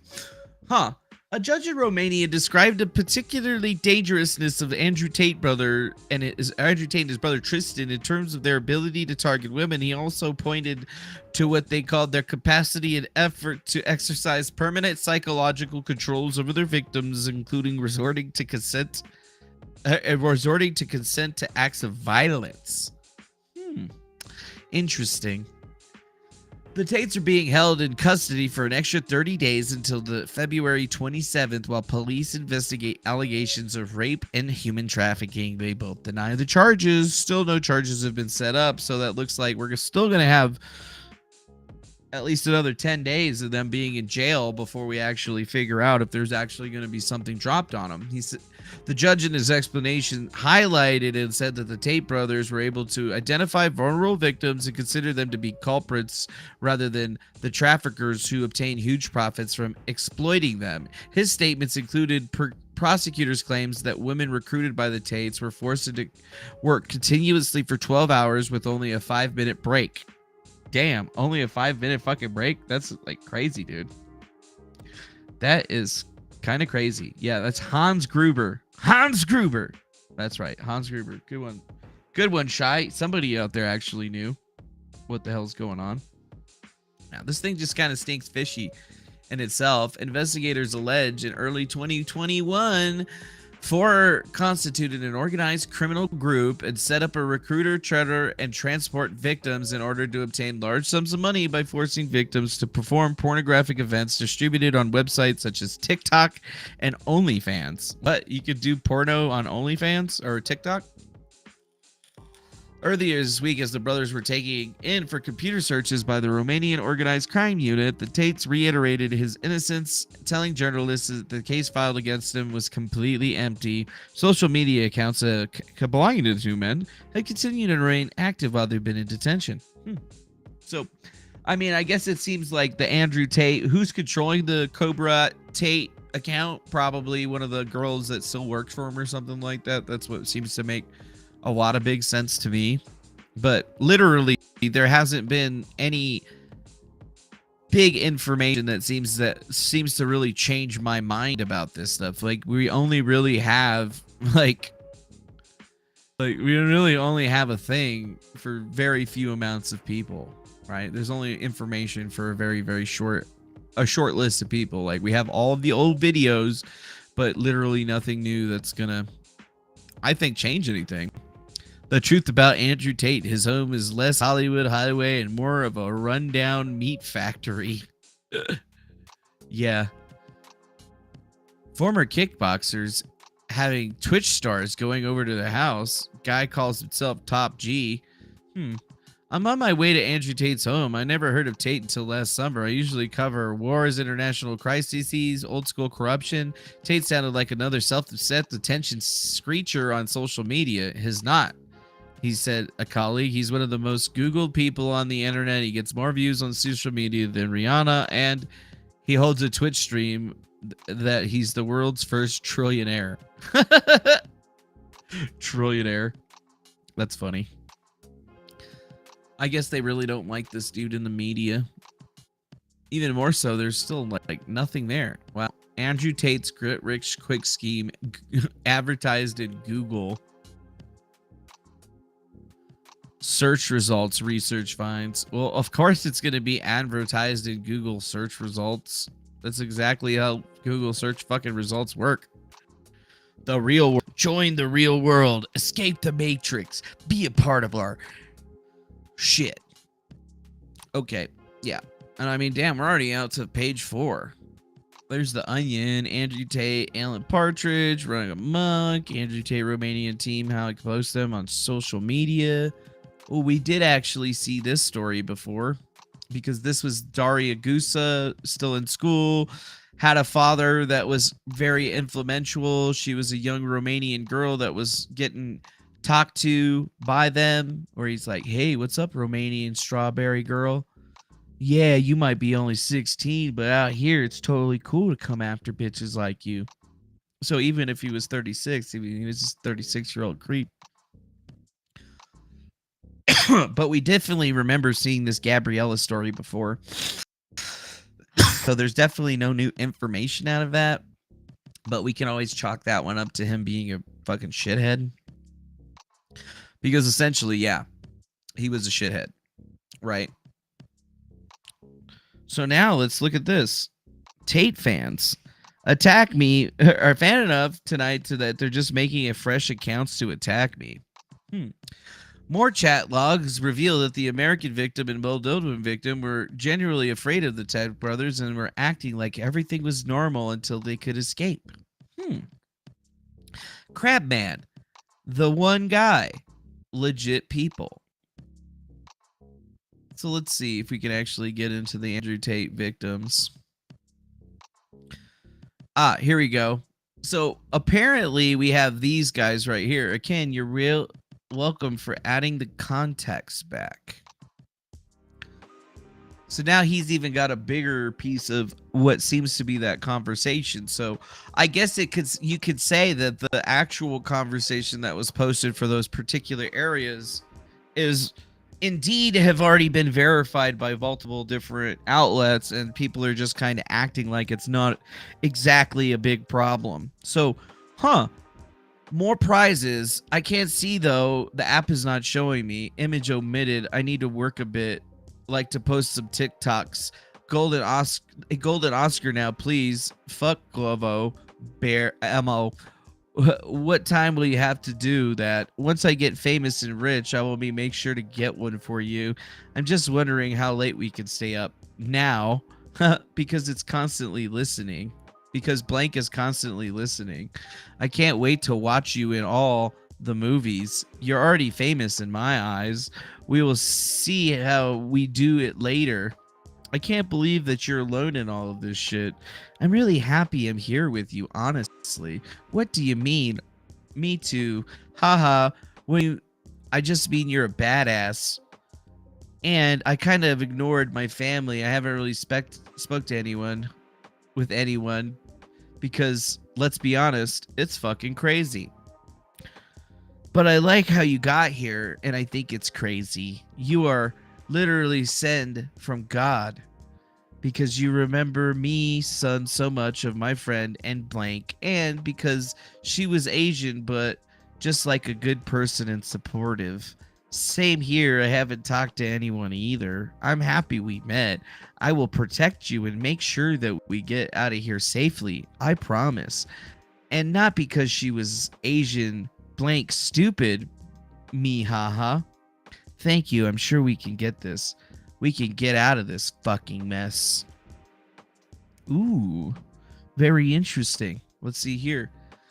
If we make them believe that we are in love, they will either not suspect us of leaving whatsoever, or if they find out we do, they won't chase. They will believe that we were coming back, or at least try to come back, and that way are obsessed with them.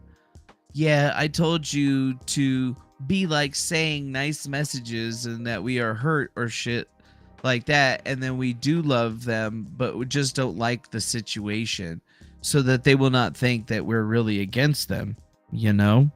Yeah, that's smart. Play the victim. I mean, but yeah, act like we're still in love with them. Haha. I mean, we are. What?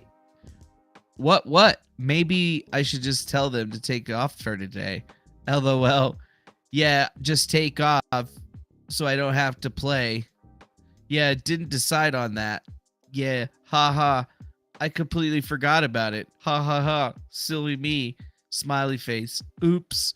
But yeah, the thing is that I just didn't go live yesterday either. Okay, fuck it. We are leaving. But fuck it. Yeah, who cares if they get mad? Fuck them and fuck this place.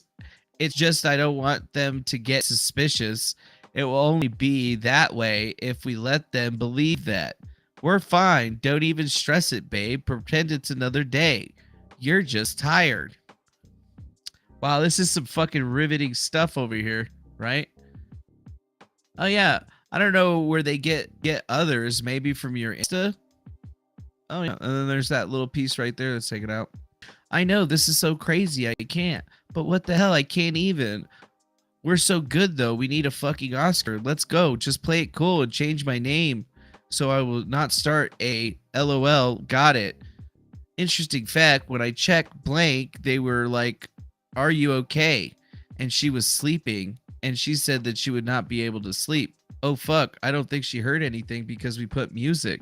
But it's just crazy that she was the one who smoked those cigarettes. Thank God we played that music. Oh, thank fucking God. I don't think so. What the fuck are they even talking about right there? And we got all this other stuff over here. This them repeating the Oscar stuff and about the thing, the girl being sleeping. Yeah, I don't know how we'll find out. She probably... Oh, wait, right here. Thank God we played that music. Thank fucking God. I don't think she will never touch a cigarette. It's blank that we're talking about. She steals people's stuff. She stolen plenty from blank, plenty. Blank will beat her and the other girls. Trust me. How would I know how would she know that they are blank? And how would blank find out? I hope that she does it or she'll not be awake when we leave. Blank. Fuck. Have you gotten an Uber from here before? Yes. She probably thought she had it in the bag. What? Blank. I wonder who blank is. I want to know who this blank person is. That would actually be a pretty interesting thing to figure out who blank is, if you ask me, because it's like doesn't make a whole lot of sense. And then the full context of the thing seems like they are indeed talking about our friend, but what does that say? More chat logs reveal that the American victim and Moldovan victim were genuinely afraid of the Tate brothers, and then they tried to escape by acting. So are these the same women that we're looking at in the Vice documentary? I don't know. Kind of seems like it to me, essentially. And then looking at the actual long list of things here, we could see that, yeah. Oh my God. So let's see. Is that the one that we just pulled up? Oh, here's another one. What the hell? We need a fucking Oscar? Nope, that's the wrong one. This is the one that we just looked at. This is the longer version of it, looks like. Where they're talking about posting about TikToks and not to be suspicious. Bear, oh my God, I realized within the past 12 hours, we've realized this is trafficking. We lived in the mentality of trafficked women, believing that we had the U.S. Embassy and U.S. Marines and FBI about to break into this house. We took selfies with bread and had a few panic attacks, and now we're sitting here acting normal. Oh my God, I know this is so crazy. We need a fucking Oscar. Don't even stress it, babe. Just pretend it's another day. Fuck this place. Nobody knows about us. Yeah, I don't know if that really makes me think anything different of this whole entire thing. But it looks really funny how when you really see that people are coming together to talk about this stuff, it's just kind of crazy. And that's the thing is, yeah, do people under duress act like they're in love? And I don't think that they would. It just seems like some scandalous methods. And yeah, economy. So these two women did the lover boy methods on the Tate. Yep, that's exactly right. It's what it sounds like, is that they were running some kind of methodology onto them. But it also shows that they were discussing very clearly that they were planning on doing some kind of like operation on these guys from the beginning. So it still leads into this Vice documentary and how the setup was pre-planned by people that were working with the Tates. What is this?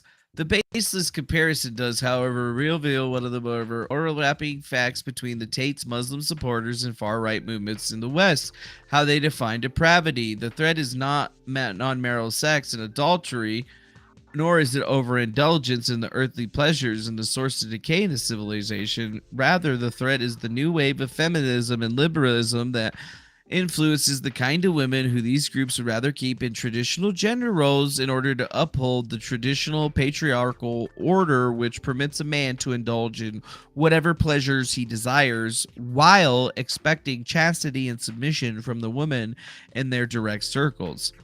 It is reminiscent of the Jezebels of the popular TV show The Handmaid's Tale, where an entirely secretive nightlife exists of the pious, God-fearing Republic of Gilead made from the high-ranking ruling men. Sex with the Jezebels, the fallen woman, is abundant, but outside this secret world of wives, sisters, and daughters of these men could be executed for engaging in as much of an affair.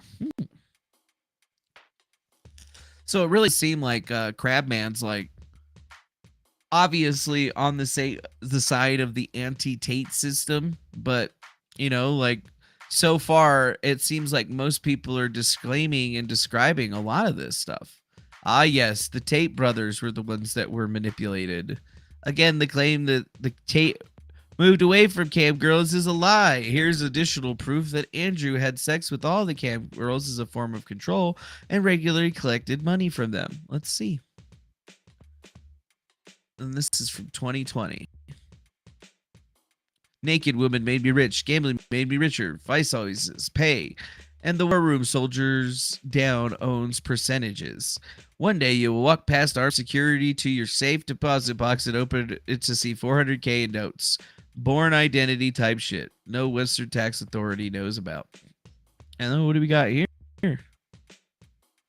What do we got here? Yeah, I've watched videos about trafficking victims too, Yukanabe, and I haven't seen trafficking victims ever living in the lap of luxury that these girls were living in. But, you know, oh well. I will have sex with a woman a few times for free. Proof of goods. Thereafter, she either gives me absolute control of her life and complies absolutely, or works for me on webcam and makes me money. I have zero interest in sex for sex sake. Interesting. And then it says, that's just a reply to the beautiful women for thee. Therefore, sex became a necessity. Women want sex way more than men.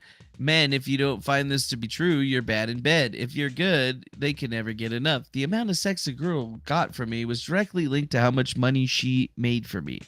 My dick isn't free. December 29th, 2020. A full 2 years before he got arrested. That seems interesting.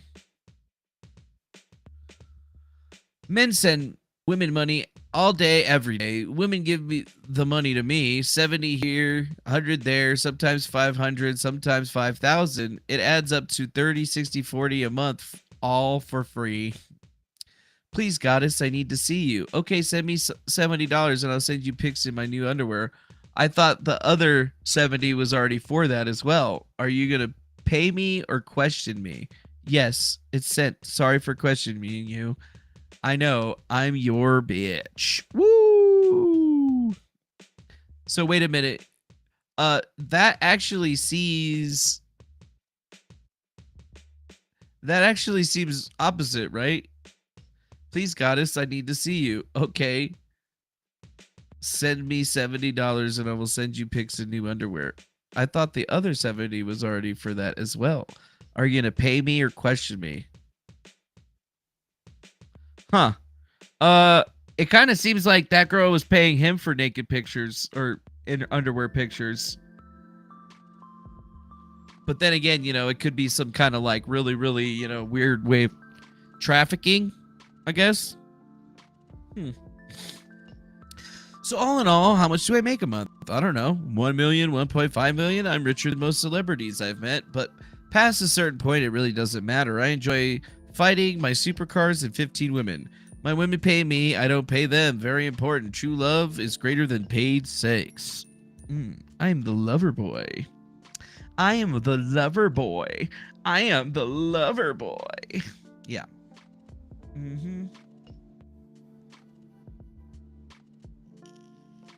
Yeah, there was probably definitely no partying or TikToks in any other Survivor story where they were like able to do and say basically whatever they want.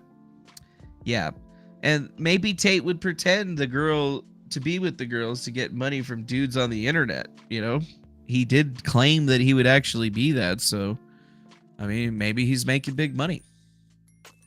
As the lockdown comes to the close, my girls, 8 on OnlyFans, 4 on webcam, also have a record of month generating of $775,000, 100% profit. I'll pay these girls about $150K wages and presents and keep the rest. Any man could do this. Learn how. Even if I didn't make a lot of money from OnlyFans via my girls, understand this. It's free to set up. You sell the product at a premium pricing. 100% profit margin. Earned from anywhere at any time. OnlyFans is the greatest hustle alive. You have to respect it. Yeah, you do have to respect the vices. Scrolling through Twitter, I forgot it's my paid day. 11 girls are going to send me my cut of their OnlyFans accounts today. Why? Because I made them popular. Top 3% every single one.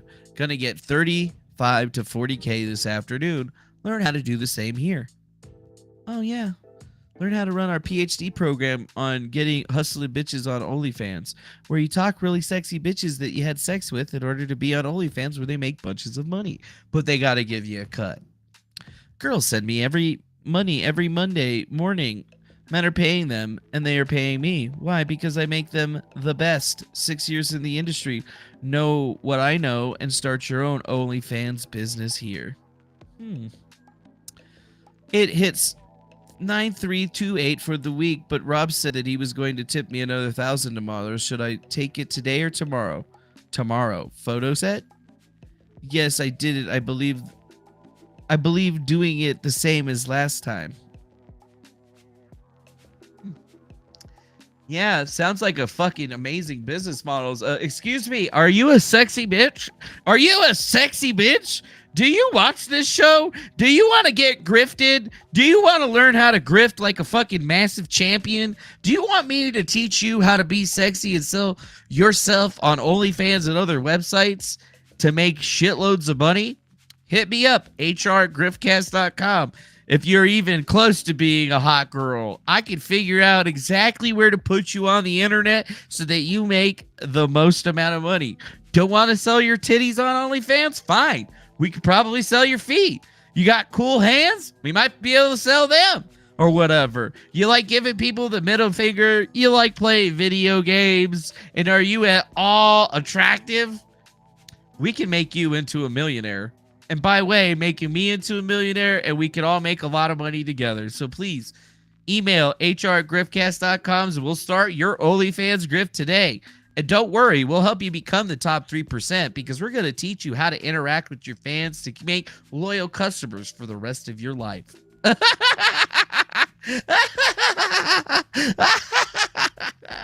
So yeah, basically everything's for sale if you want to hit me up or whatever. Let's try this OnlyFans grift or whatever. I mean, you don't even got to get naked, apparently. You ain't even got to get naked, apparently. Nowadays, all you got to do is have a phone call with somebody wearing something sexy and cute, and that's basically all they're looking for. So I guess that could be pretty interesting. That was a nice little thing there. Nice little thing there. What do we got here? Griftcast. Tomorrow someone will say is that Defango is looking to get his own webcam business started. That's exactly what I want them to say because it's free fucking advertising. That admin can scam you. Again, Western Unions, PayPals, bank transfers. You have to be on top of everything. I myself got scammed 4 or 5 months ago. 4 or 5 months ago, I caught a girl taking bank transfers off some guy in the United States, you know? Bank Because transfers. you could concentrate on other things. And even me, seasoned webcam studio operator, even I can slip up. But I caught her. But even I could slip up. And it does happen. So you need to be watching all aspects of your business. You have to be vigilant. Being wise to the scams of the members isn't the whole piece of the puzzle. You are running a company. The money needs to go into your bank. You want to pay the girls as much as you think is fair, but as little as possible. This is all about profit. Yeah, I mean, I already have that Helen Troy modeling website. I could just be like, yeah, you want to be an Andrew Tate style webcam girl and make hella money? Yeah, and you never even have to meet me in person. We can just talk on webcam. First few $1 million running webcam studios. Admin can scam you. Again, Western Unions. Yeah, it kind of seems like pretty good. And then Hella Rose, I might be there. Time for Griftcast IRL to put on a short dress and sweet top and some sips into pay pig status. Yeah, you know, if what's it called, Shay Ree would let me borrow that wig again, I'd put that shit on, and then we would be all like, "Hi, my name is Defanga. It is nice to meet you. I like to take off my clothes for money." It's going to be difficult to manage. It's never going to be easy for you as a one man to have all these women working for you because you have digital to pimping fuck the girls. Yeah, you have to fuck them. This is them. fucking super important. Wait, I have to have sex with them? I don't want to. It's going to be a lot of work. And I'm going to get tired. Probably sitting there with a smile on your face right now. Look at you fuckers. They're all like, yes. I have to fuck the girls. You cannot sit and do a purely professional business relationship with a female. What? It doesn't work. How? One more thing. You say that I gotta give them the D? Disjointed, whatever, and you might have to watch it 5 or 6 times to do it. But all the knowledge is in here. So I'm not going to sit and try and work out knowledge. Or yeah, apparently you raped them with your Andrew Tate, allegedly. You have to watch it 10 times, watch it 10 times. I know what I'm fucking talking about. You have to fuck the girls. You cannot do a business relationship with a female, and I'll tell you why. Women a taste test have sex with somebody. If with they're not somebody. Fucking you, they're fucking somebody else. Now, a woman's always going to be the most loyal to the guy she's fucking, as opposed to anyone else for any other reason. Uh-huh. If you have a girl work for you and you say, look, We're gonna be business partners. We're gonna make money. Here's so your you're cut, saying here's I my gotta be a cut, we're gonna work pimp? together. Blah blah blah blah blah. Here's a fucking. I've had dudes. I've known loads of guys who've like tried to do a contract with a girl, tried to sit there and talk common sense to a girl. When's the last time talking common sense to a girl has ever worked? Ever. I don't know. If you're not fucking the girl, she is fucking someone else, and that other person she's fucking is going to have control Pimpin' over since her been mind, pimpin'. as opposed to you. And if he controls her mind and you don't control her mind, once she starts to pick it up a bit after a few weeks, a few months, whatever, and realizes how to make money on her own, GRIFTCAST she's going to pimp stay IRL and keep paying you, or she's going to run off and pay her boyfriend, or them two are going to go traveling in Southeast Asia and she's going to work as she goes, or she's going to go to her boyfriend and say, look, fuck it, you type for me. She's going to run off. You type she's for me. Going to leave. She's gonna There's leave. No way. She's gonna stop working. She's gonna be a lazy bitch. I fucking know it. Girls who work for you who you've not fucked. It's impossible. You have to fuck them and they have to love you. Proper instruction moves people. Proper instruction moves people. Pimp. What? It's essential to the business because otherwise women have no loyalty. If you sit and say to a man, look, I'm gonna show you how to make unlimited money on your computer from home, and we're gonna do it together. And after a few months, he can do it on his own. He'll still sit there and go, yeah, but we started this together, so let's just stick at it together. Oh, wow. Somebody threw a freaking super chat over on Rumble, dude. They said, true up breed, $2. Let's talk about Epstein. Nah, I don't feel like talking about Epstein. I talked about his ass like 6 years. Together. He showed me how. Without him, I wouldn't have any of this. I haven't even talked about Tate. Women don't think that way. Women don't have any loyalty like that. They'll think, oh, fuck him. I can do it without him. Now fuck him. And they'll run off. Women are snakes. Yeah. You have to be in love with you, which means women you are have to have sex snakes. with them. Snakes, I tell you, snakes. This is why your bottom bitch is so important, because you women and your snakes. Bottom bitch is going to be there from the beginning. And if you ever want to grow the business. I don't actually mean that or whatever. I'm just being funny, just in case anybody needed me to clarify that. You have to be having sex with other women. And your bottom bitch has to understand that. So, the dynamic you pull there with your number one girl, your bottom bitch, your first girl, is after you've been working a few weeks or whatever, after things are going well, you'd say to her, you know what? Me and you can get even richer. Yeah? She'll say, how? How? She'll say, if me and you got some other girls, oh, me and you. Me and you, not me. Me and you. Got some other girls me and you got some other girls we to have work. Even more money. And then we have more money and more bitches. Percentage of their money. And then I give you a percentage of their money. Like you, and I can give you a cut of their money as well, so you have more money as well. And we can buy a house, and buy a car, and we can invest in crypto, whatever. Sell them a dream. Sell them some dream, and we'll buy this big property in fucking the Bahamas. And she'll go, oh yeah, but where are we gonna find girls from? Say, well, I'm gonna find the girl, and I'm gonna bring her to you, and you can tell her how good it is to work for me, and how great it is to do this webcamming thing, and how smart we are with this typing system that no one else uses. Oh, It's dude, we might as well no throw one in a else really Ponzi uses scheme. the typing system. The system I'm taught you is some top secret shit. Yeah, the system I'm talking about is some top secret shit, dog. Which I guess that rolls into his previous scheme, the Hustler University, which paid members for sharing his content on social media, and he's now affiliated with the similar monkey making community called The Real World, which is something that we should be talking about. We should definitely get to a point where we're paying people to share our content on social media and basically running the business. If we're running a media insurgency, that means that every single person that is in this in this show should be sharing it out, putting out the content, and doing all of that stuff so that we can grow it bigger, so that we can all grift everyone else and then just have a big grift, a monopoly. That's what we need to have. And yeah, dude, bro does look raggedy now that he hasn't been shaving and shit, which is funny, but that's good. Andrew Tate's previous schemes. Here's him talking about those entire exchange happening in 1 second. Andrew Tate's ex-girlfriend. Certainly never ever human track anyone either. Your bottom bitch is the one who does the selling. You don't do the selling. The girl has to hear it from the girl. And this is why your bottom bitch has to be trained. That's why I said it's so important to have a good first girl. My first girl was so good, it was easy. My girl would sit there and go, oh my God, before this I was a waitress and it was shit, and now I do this, I make so much money. And we're gonna go to Thailand soon, we're gonna be working in Thailand, and we're gonna stay there for as long as we want. You should come with us, it's gonna be so much fun. This girl's like, okay, well I'll try it. Put both girls on camera together on the first day. I'll try it. There and just sit with the other girl and get drunk. Give them a bottle of vodka, Put on the fucking chatterbait, 100 tokens per shot. You say it's your new job now, you haven't go to work ever again. That's how you recruit girls. Because these girls have to work for us, and they're not going to work if they don't love me, because they're going to run off. So Yeah, the that's only right. way me and you, These women as a are on the team, are gonna be payroll. rich people, is if we go get a bunch of girls to suck my dick together. Do you agree? And if you do that right, she'll sit there and go, okay, let's do it. Yeah, dude, seems like a really great guy. Super gentlemanly all of a sudden. And then, yeah, there's the victim, Andrew Tate's girlfriend, 6+ years, denounces the American and Baldwin face. Who accuse them of these. Let's see.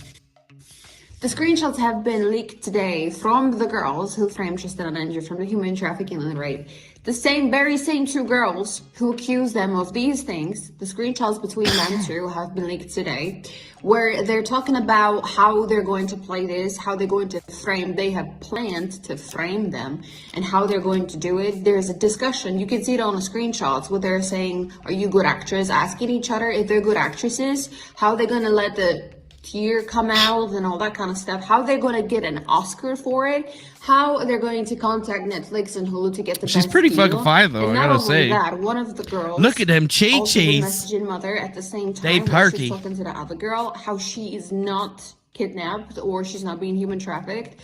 And her mother ended up calling the embassy, American embassy, and even her daughter was like, you did it, I didn't tell you to. And she was like, what? Well, then why are you causing all of this like massive problem if you're not being trafficked? Like, why are you causing this massive like a problem with the embassy and panic if nothing is happening? And so she's just goes to saying like, it's your fault. Like, you can see it in the screenshots, because she even herself said in those screenshots, they do not care if I leave.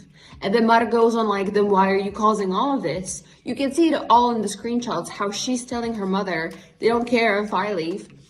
It's your fault that you call the embassy. Her mother saying, why are you causing all of this and if there's no problem? And her talking to that other girl, saying that if they're good actresses, they're gonna have a deal with Netflix and Hulu. This is fucking this is disgusting. Those two women should be pulled in a jail, not the boys. I think we all know at this point, we knew this all along, they're innocent. This is a fucking joke. The fact that these screenshots have been now leaked and they're showing nicely how they framed them is disgusting. It is absolutely disgusting, and I don't understand it in my mind how they're still in jail. How are they still in jail? They're not even charged. They're not even charged. And now after this, I don't understand. I do not understand. And if there's anybody who should pay for it, it's them two girls. Yeah. So is this girl a scammer? Is she lying? Because, you know, she's talking about the edited versions that came out on, which website was it?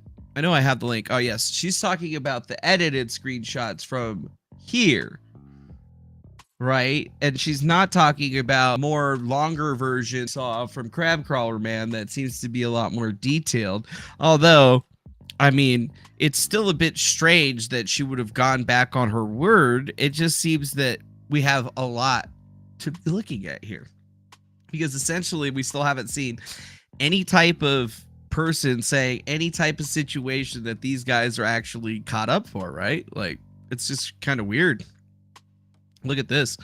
We're looking for Andrew Tate on Comply's Advantage Board, especially when he uses the leverage to average bank crypto firm where the client registers and they do a KYC check. Look at that. Ex-Kexboxer Andrew Emery Tate, Adverse Media General, name matches exactly, United Kingdom. Adverse Media, Violent Crime, PEP, name exactly. Wow, dude. Case managements and certificates. When they do KYC checks for fucking this guy, that's fucking crazy. That's for Mario Narfall. Is Andrew Tate already placed on international financial blacklists? Why, yes, it is. And it's actually kind of funny. Andrew Emery Tate is 37 years old, which means that he's just as old as I am.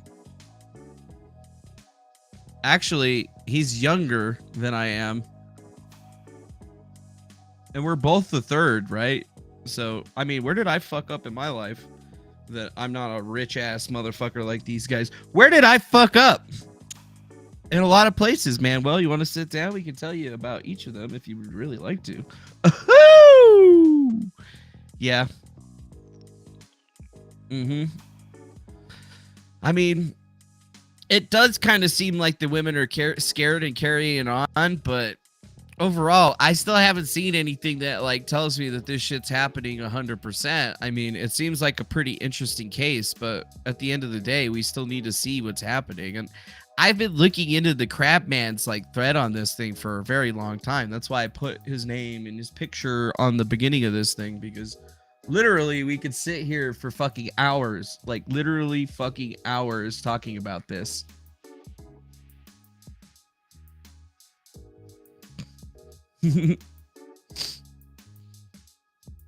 LOL. No problem.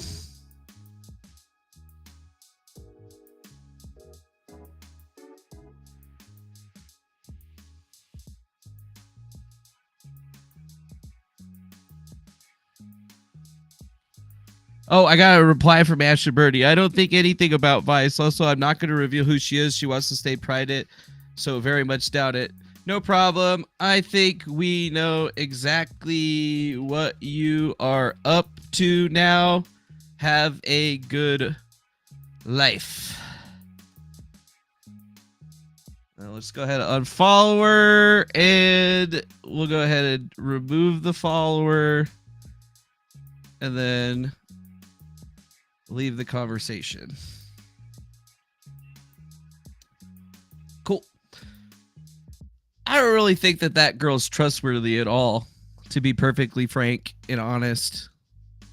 And I think that, you know, she obviously had her own reasoning for getting herself into the middle of this, but the fact that I mentioned Vice and she says that she doesn't know what it is, and then also claims to be talking to Andrew Tate people, basically completely vacates any, what are you going to say? It vacates any credibility that she might have had left in my eyes.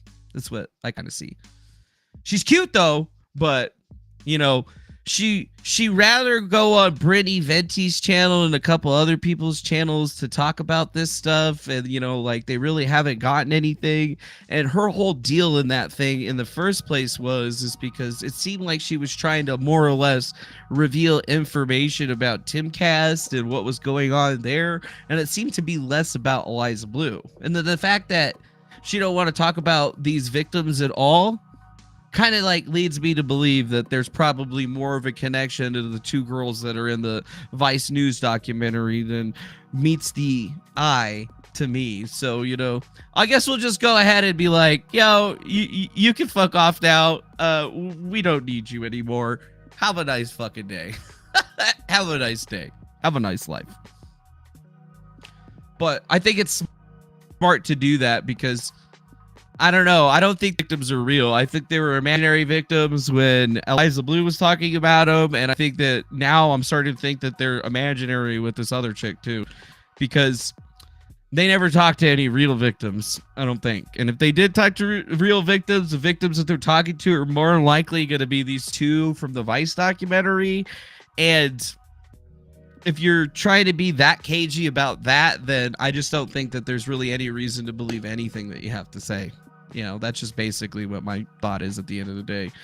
Because without the information from Ashton Birdie that went out about the Tate victims, you know, like Eliza's story still doesn't get crushed. But I mean, at the same time, we could figure out that that was probably bullshit without having her bringing up anything. I guess is what really the end of the day is putting up forward, or is at the end of the day is what we should really be putting up forward. Huh. What's this? Insider War Room members shares process on how Andrew Tate gets contacts to group members, licenses, IDs from Mexico. I will need your picture from your passport, blood allergies, types, paper signature, white piece of paper will be digitally added to the license. Cost is $700 with DHL shipping and bribes included. The license is fully legal and issued by the government and verifiable in the city webpage. It's valid for 5 years. It's issued in Playa, Mexico, Playa City, Guerrero, Mexico, and the process usually takes 14 7 to 14 days to be delivered to your house. IDP takes an extra 3 days on average and an extra 900 for more complex process, but since it requires national proof of address, but I can take care of everything. We have a Villian combo, which includes both licenses and an IDP for $1,500 USD with DHL Express shipping worldwide. Interesting. So they were bribing people and making fake IDs out of Mexico? I mean, that is kind of interesting a little bit. Although it says forwarded from Tribune Mauricio, Mexico. Tribune Mauricio, Mexico. Yeah. It seems kind of like super crazy if you ask me. Like, I don't really get it, but it just doesn't make a whole lot of sense if you ask me, dog. Looking into everything over here, I guess bribes could be illegal, but that's not sex trafficking, right? After acquiring permission from the local mafia, hard hand extended preview new territory. A young Andrew Tate justifies fucking multiple women and doing whatever he wants and says anyone disagrees with him has been conditioned by society. Fuck, that's boss of shit.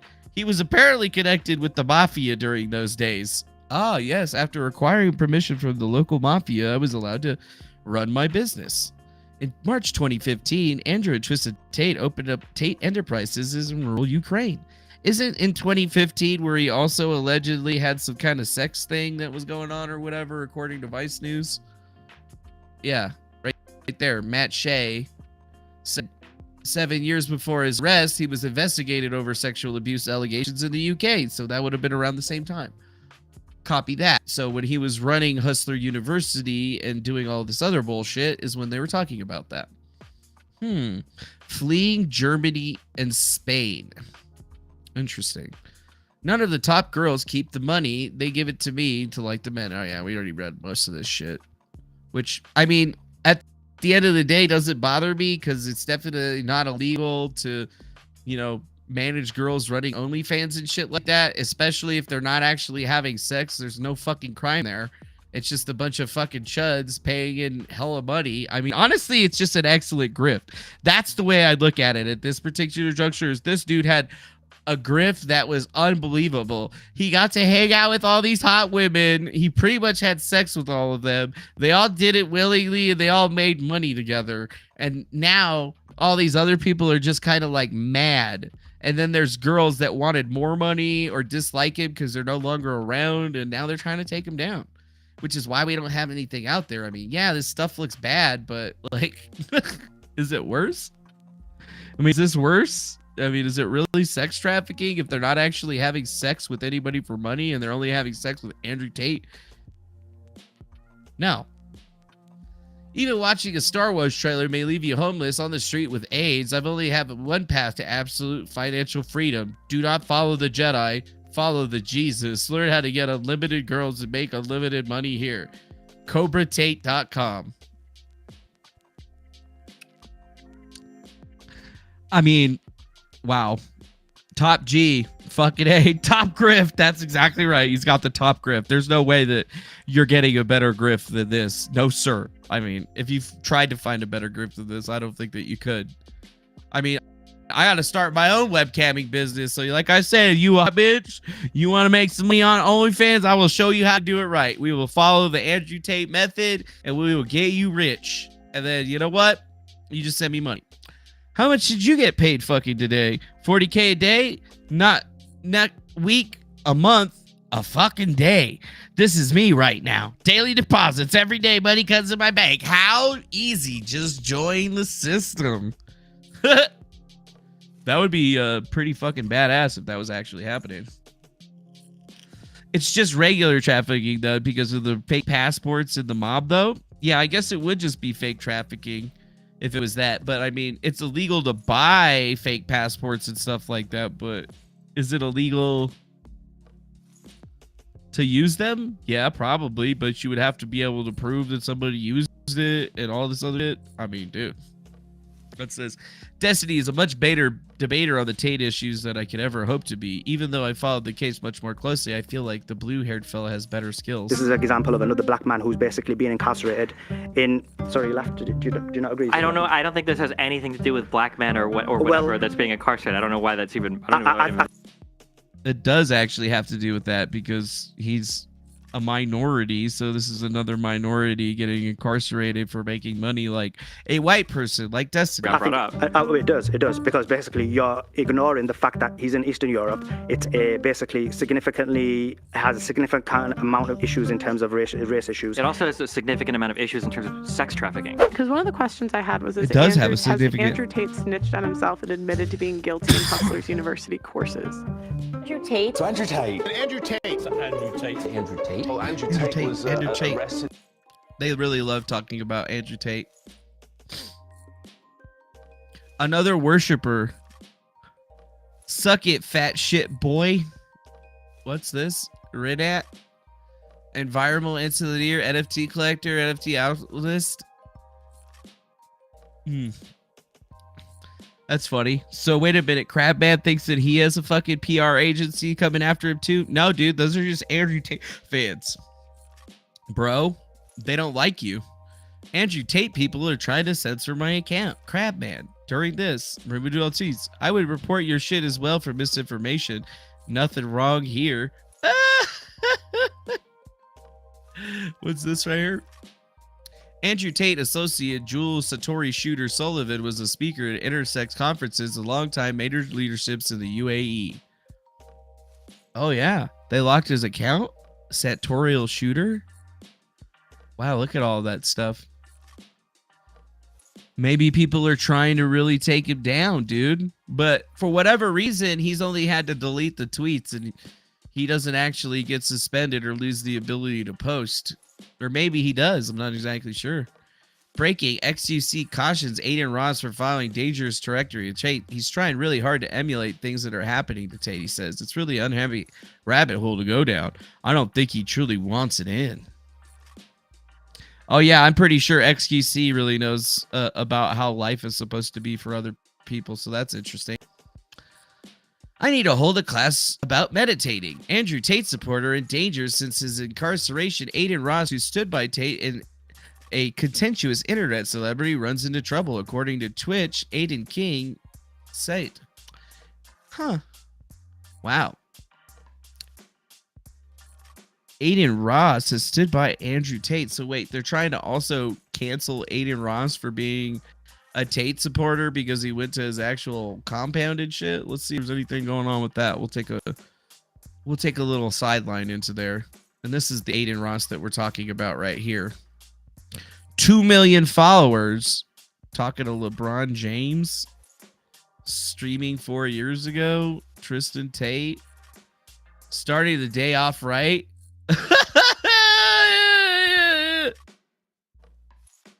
Really, dude? It's actually not a great look for you, man. You're gonna see a lot of change from me here on out. Is this guy for fucking real?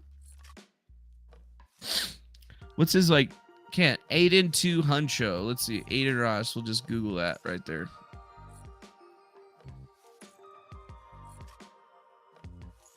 Oh yeah, he does have a Twitch with 7.2 million followers. Unbanned last month. Let's see where his videos are at. Last thing he did was play Grand Theft Auto. Videos are only available to subscribers. Wow. Talk about a grift. 3 days ago? By the way, if that news is true, if a girl really framed him, the girl deserves to go to Romanian prison for life. Solitary confinement.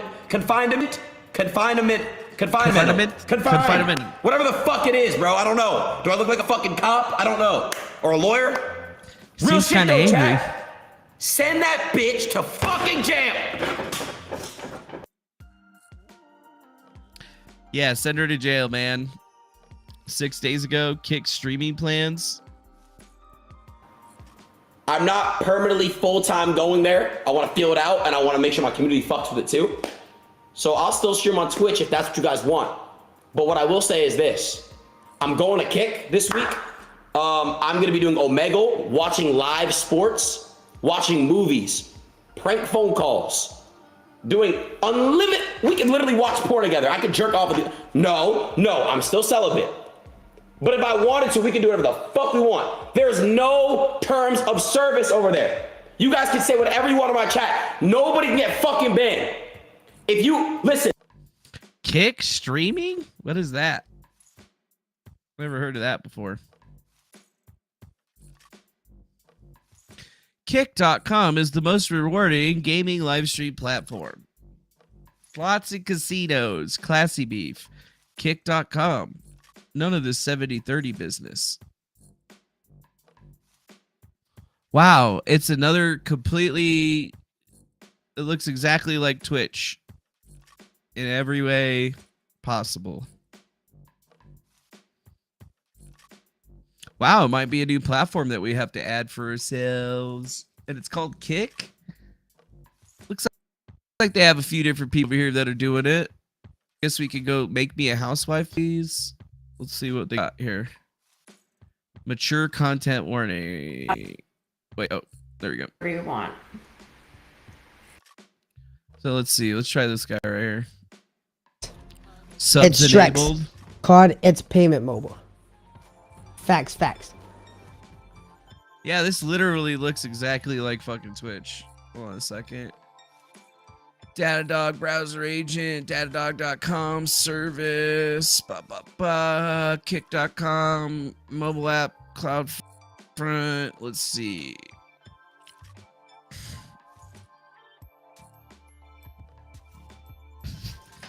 So they're basically running it off of a service worker. They're jacking somebody else's thing. This kind of looks like Gilmesh. Actually, hold on a second. Just to put that out there, Gilmesh TV. Yeah. Kind of looks like Gilmesh a little bit, but it looks more like Twitch. But Gilmesh is pretty dope too, although it's much smaller overall than all these other ones. That's kind of interesting. They actually have a mobile app and stuff. Next gen live streaming. Register your account today. Live stream with everyone. Yeah, we could make our own version of Twitch if we wanted to. We already did that once, actually. Actually, guys, we already made our own version of Twitch, and we had our own version of Twitter. We did all that shit 2 years ago. We did it on stream. Remember? Oh, some of you guys weren't here, but yeah. We did that all on stream as a joke, just to fuck with people. And, yeah, kind of worked, actually. It did kind of work, actually, you guys. It actually kind of worked a little bit. But I see. So Aiden Ross is another individual that seems to be under the fire for licking and being a part of this Andrew Tate conspiracy in some way. Huh. Something about Copperninos looking for a phone conversation. Tate Brothers brought back to Dicots looking for phone conversations they had with alleged victims in the key case. Interesting. 4 months ago, crypto YouTuber Crypto Hustle Live linked Bitcoin wallet to War Room checkout page. Then the wallet of the center of complex transactions designed to obscure the source and target of the funds. Further analysis shows that at the end of the month, they've been draining the wallet to a series of other targets. Interesting. So they're even tracking all of the Bitcoin wallets. So they're really digging into this thing pretty big, but is there actually anything real that we've been seeing coming from over here? We've only just seen people associated with Tate get caught up. We've only seen very limited information about what's actually happening in the situation. And literally, it's just like, what do we have here? I don't know. Knockoff platform pimping. They're definitely not going to get them on money.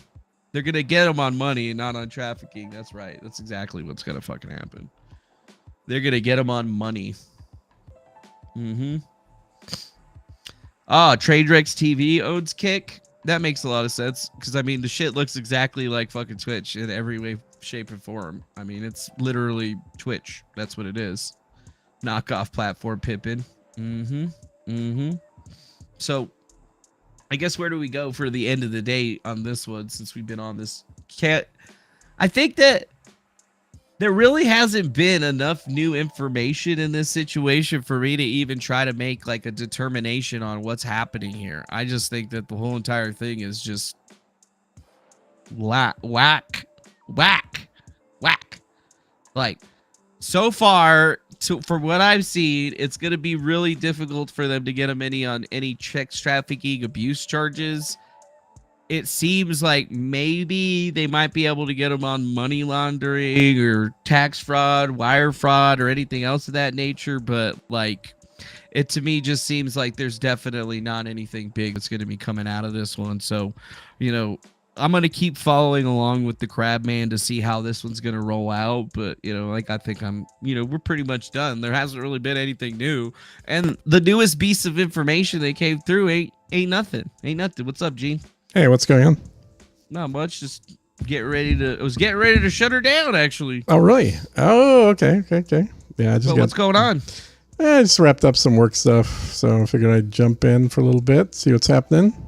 Oh, yeah, I've just been looking at this Andrew Tate stuff because I haven't really looked into So, it for a while. anything new? Oh, the only thing that's new is that there's apparently some girl, or they put out some messages that allegedly showed that the girls were lying about it, but then somebody put out the more messages that showed that they were talking about more than that. So there's really hasn't been anything new. You know, they're going to be in jail until the 27th of this month. So like 9 days from now, they'll be getting out of jail, but they still haven't been charged with anything. And yeah, that's the part that's so fucked up. I mean, even if they're guilty, it's just like they're just in jail. That's just weird. Yeah, they're in jail because they're allegedly dangerous or some kind of thing. And I mean, the biggest piece of news is that they tried to accuse, or one of their accusers, they emailed them and said that they were going to sue him for $300 million for false claims. And now that's like the big news that everybody's getting onto, but there's just really nothing. There's really nothing there. Yeah. Like, I don't see anything there. I don't see anything there, dude. Yeah. I haven't seen anything new either, but you know, I can't say that I'm anywhere like a fan or anything of Tate. I certainly am not, but it does seem like one of these situations where enough people hate what, and I guess it's both of them, but really I've just seen the one, Andrew Tate, what he's saying, that they're like scrambling, trying to come up with any way possible to silence him. Is that your impression as well or not? Yeah, that's what it seems like they're trying to do. They just don't want him talking and out there putting out his content. So they have him locked down. But what really has they proven that he's been able to do anything? Is he under any type of duress or anything like that? And the answer is no. That we see, they just got him locked up, man. It's whack. That's not how we do it here in America. Then again, he's not in America. He's in Romania. They do it different. They suck. But you know, I did look up that he was born in the U.S. but had moved to England, I guess, when he was a kid. And I think he's living in Romania because he bought a place there. Is he a citizen out there? I mean, I'm just curious to see if this is like they're treating him differently because he's just a tourist, essentially, an American, not a Romanian, or if this is like, did he ever get Romanian citizenship? Do you know anything about that? I never looked into that. I thought that he had he had a passport from Romania, so he did. Okay, got some kind of citizenship with them, which makes sense. I have eyeballs. Let's fix that right away. There we go. No more eyeballs. There you go. Yeah. I didn't see anything from him saying that he was a citizen, but I'd have to, I guess that it was. I mean, there were some people talking about him selling fake passports, but they weren't fake. They were real passports, but you know, they were obtained in a shady manner from Mexico. But that doesn't seem to be associated directly with what's going on in this alleged sex trafficking scandal that he's been a part of. Right. Which, we still haven't seen anything there other than there's a couple of women that have made some claims And the main ones that everybody seems to be talking about are the ones that are coming through Vice, right? And these are the same ones that people have been talking about on both sides, where they were planning this ahead of time. They may or may not have been acting, and they were obviously talking about meeting up in London, and they were going to London to do what? Probably talk to the people from Vice News, because that's how the story came out. This is a Vice story, right? Like, it seems like this Matthew Shea guy is going to be at the center of most of it, because he was talking to all of the people, saying that he had looked into this since 2015. I mean, he even claims in his investigation he's been on this one since 2015. But in reality, we can't really see anything from him before 2021 in his like specific research onto the situation. So it's a little weird. It's definitely a little bit weird. Yeah. Well, I'm sure we'll find out more. Well, hopefully we'll find out more as things develop. But, if they're actually guilty of some Romanian law, then I'm sure they'll end up serving time for it. But it sure at this point seems like it's just kind of a vendetta campaign to get them on anything possible. But we'll see. No, I agree with that. That's kind of what I'm seeing myself, like when it first came out, I was just like, oh, he could be a sex trafficker. I was just kind of like joking, and literally I still haven't seen anything, but I've seen the same kind of operation there's been certain characters that have been on this, and Pakistan, Syrian girl or whatever, just every person that I've usually seen grifting on Twitter or whatever has been, like ass deep into this one. And it's very strange to look at YouTube and see the difference in the amount of people that are talking about it, what people are focused on. So it's like, I think a lot of the original characters researching the Tate thing all had big major issues with their like backstories and reasoning before going after this. And then the one that I've been following the most is Nick Mon. He's Crabcrawler 1. Crabcrawler, like, he's been on this, and he's been saying that this Tate guy is guilty from day one. But like the amount of shit that he posts on this daily, he focuses nothing but his time on this. So it's like, to me, it's very weird, right? Like, he's on the camp where it's basically like he's saying dude's guilty every single time. And lately he's been like posting screenshots of, oh, look at these people trying to censor me, and they're trying to take me down. So it's got a lot of like connection to Eliza. And it's even funnier to think that this guy was like trying to ignore the Eliza situation, and like she was kind of a linchpin for some of these survivors that they allegedly never talked to or whatever. I don't know. Like, even now, we really, like, we have Ashton Birdie. She was supposed to come on the show. She didn't. Whatever. She went and talked on other people's shows about this stuff. And even then, there's really there's no way that we can confirm if she's actually talking to Andrew Tate victims in itself. And to me, it just seems that she's trying to like either embed herself into these situations for other nefarious reasons, or, simply it was her goal to go after Timcast. And I'm just kind of like, okay, whatever, Goodbye. Well, I got into a bit of a black hole of watching videos of sex trafficking people being interviewed, as well as just prostitutes that, don't even consider themselves trafficked, but have pimps doing interviews. And I tweeted one link, but I watched a whole bunch of videos since then. There's a few guys that kind of specialize on YouTube in doing these types of videos, like documentary, interview videos. But the one thing I have to say is, there is no lack of details that these women are providing. None. It is a very quick answer to any question asked. It was more details generally than even in the question is asking for. And sometimes they'll cry in the middle of it when it brings up, painful subjects, often with parental abuse in their early life. But it's not like, no one is trying to obfuscate anything. No one's trying to be mysterious. No one is talking about trying to protect anybody else.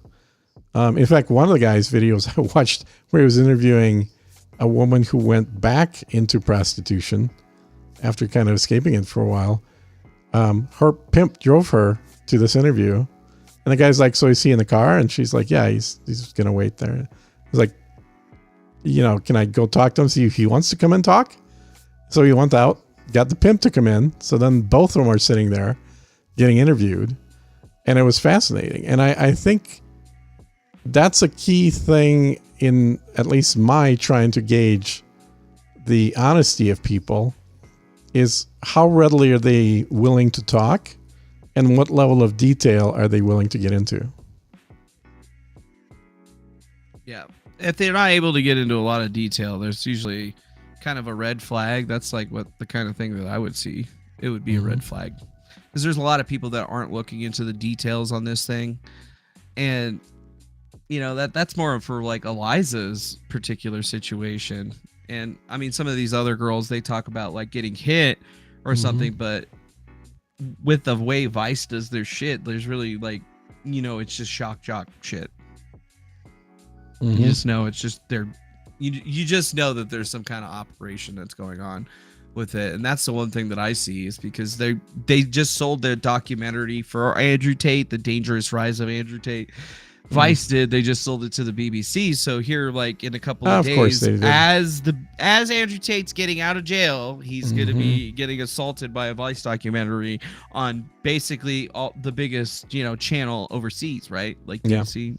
So in the UK, his reputation's going to be trampled on because of this right here. And there still hasn't been any evidence, any legal action taken outside of these guys getting arrested by DICOT for an investigation. There isn't any legal paperwork in Romania or in any other country that shows that these girls have actually tried to, go after them legally in the way that you're supposed to. So it just feels like a fucking weird setup. Yeah. Well, and I hate that there's too much in history now with the whole Me Too movement. There's been way too many examples of when things start getting dug into, I don't know, when you start really digging in. Quite often, not every time, but quite often, what you find is that something that was perfectly reasonable and accepted behavior while it was happening is reclassified 10 years later as regret. That I was too dumb to have consented to that. It's that kind of attitude. Yeah. I was too young. I didn't know any better. Well, you were still over 18, but yeah, you were over 18. Yeah. And watching an interview for somebody that got into prostitution at 13, I don't even need to be told that there's trafficking there, because that 13-year-old girl would not have had the skill to figure out how to be a prostitute. Like there had to be an adult there involved to make that happen. There's no question about it.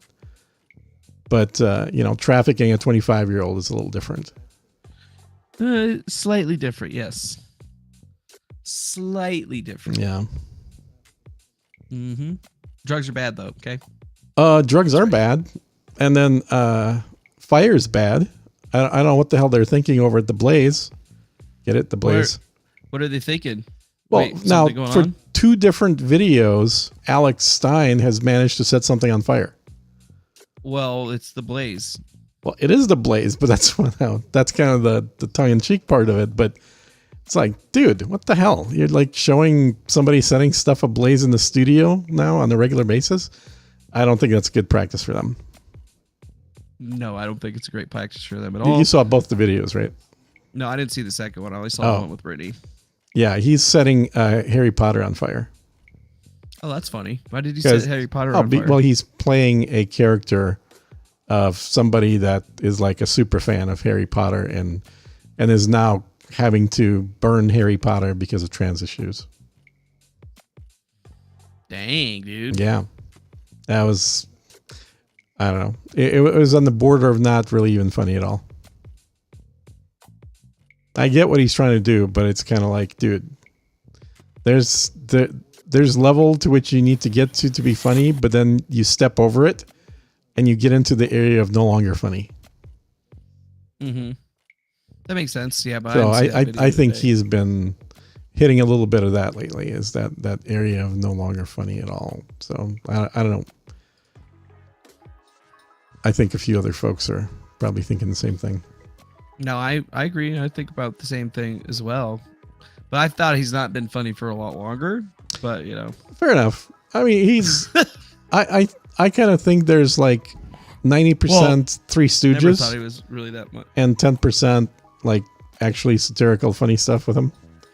So if you can put up with a Three Stooges kind of action, then there are bits that he's funny. But yeah, so he's trying there hard are right now. bits. I don't even see any videos that anybody's posted besides the one for today or that one from yesterday with Brittany. I'm scrolling through right now Of what? for this Harry Potter thing, but I'm not. Oh seeing yeah, it. if you go to their channel, he's on the Blaze Alex Stein channel or whatever.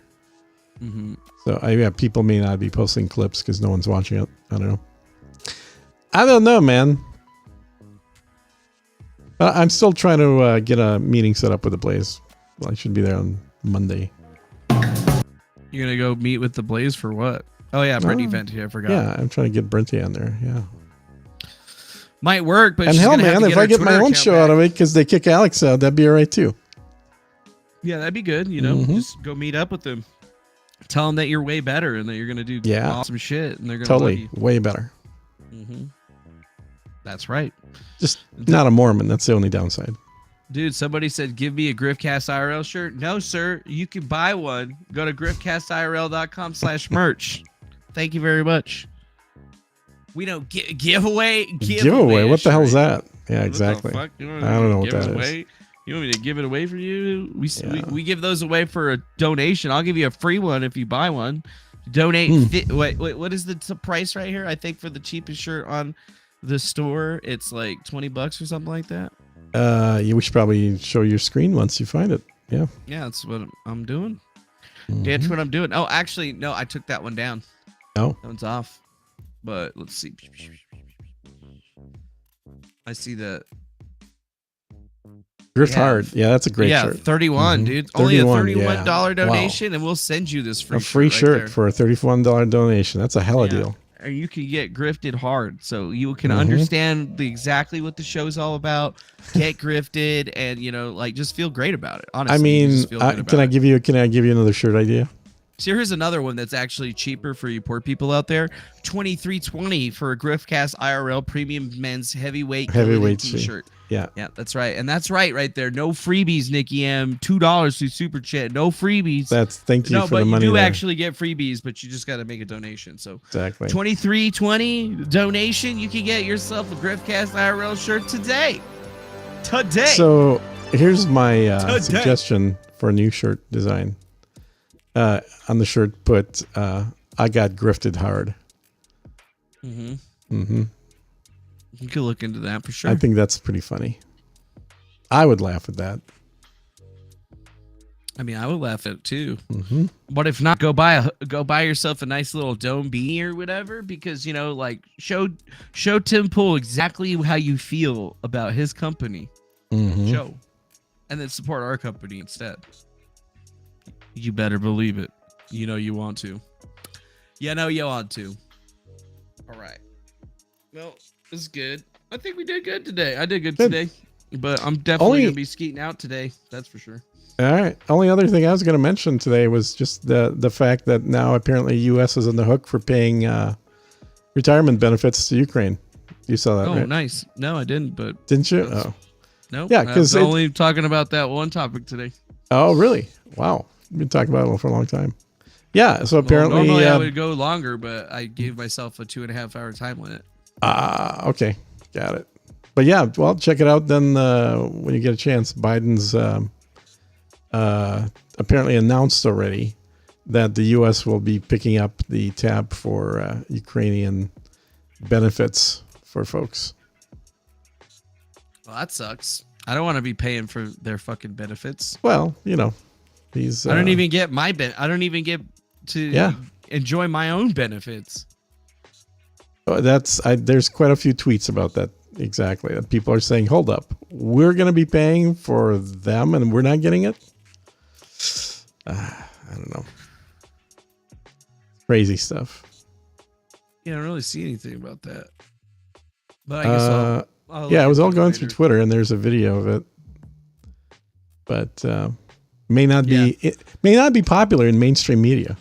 Yeah, I think more or less what I'm going to be more focused on is starting this whole OnlyFans girl business. So, we need to get some hot pitches to start OnlyFans, and then we teach them how to do it right, and we make money off of them, because whatever grift this Andrew Tate guy's got going on, it beats the absolute shit out of the grift that we got going on right now. He's been making if we good can money. mix that into what we're doing now, and then start getting all these hotties, and maybe if there's some sexy looking dudes out there or whatever, we could probably get you big on OnlyFans too. Might as well. We'll just start the GriftCast Top G University or whatever. Well, I know And you're then good at we'll making get a websites statue. for that already, so that's a good start. Yeah, we'll make you a website. We'll get you on OnlyFans. We'll teach you how to take pictures, all that shit. And you know what? And you won't even have to fuck us. Although, according to Top G, I have to have sex with you. But is that how it works? I'm not Okay. gonna be flying around like a fucking juggalo throwing D everywhere. Like, I'm just lazy. So Darren, who's my podcasting partner on Unrelenting, he had a business setting up websites for porn models for probably about 5-6 years. This was back in the early days of websites, when nobody, unless they were a geek, really knew anything about setting up a website. So he used to do that back in the day. Had a lot of Playboy models, a lot of models from different magazines on there. And he's got some fun stories to tell about that. Oh yeah, I bet. Mm-hmm. I bet. I'm trying to get him to open up a little more in the podcast, but He probably won't though, because he signed a contract or something. Well, it's his company.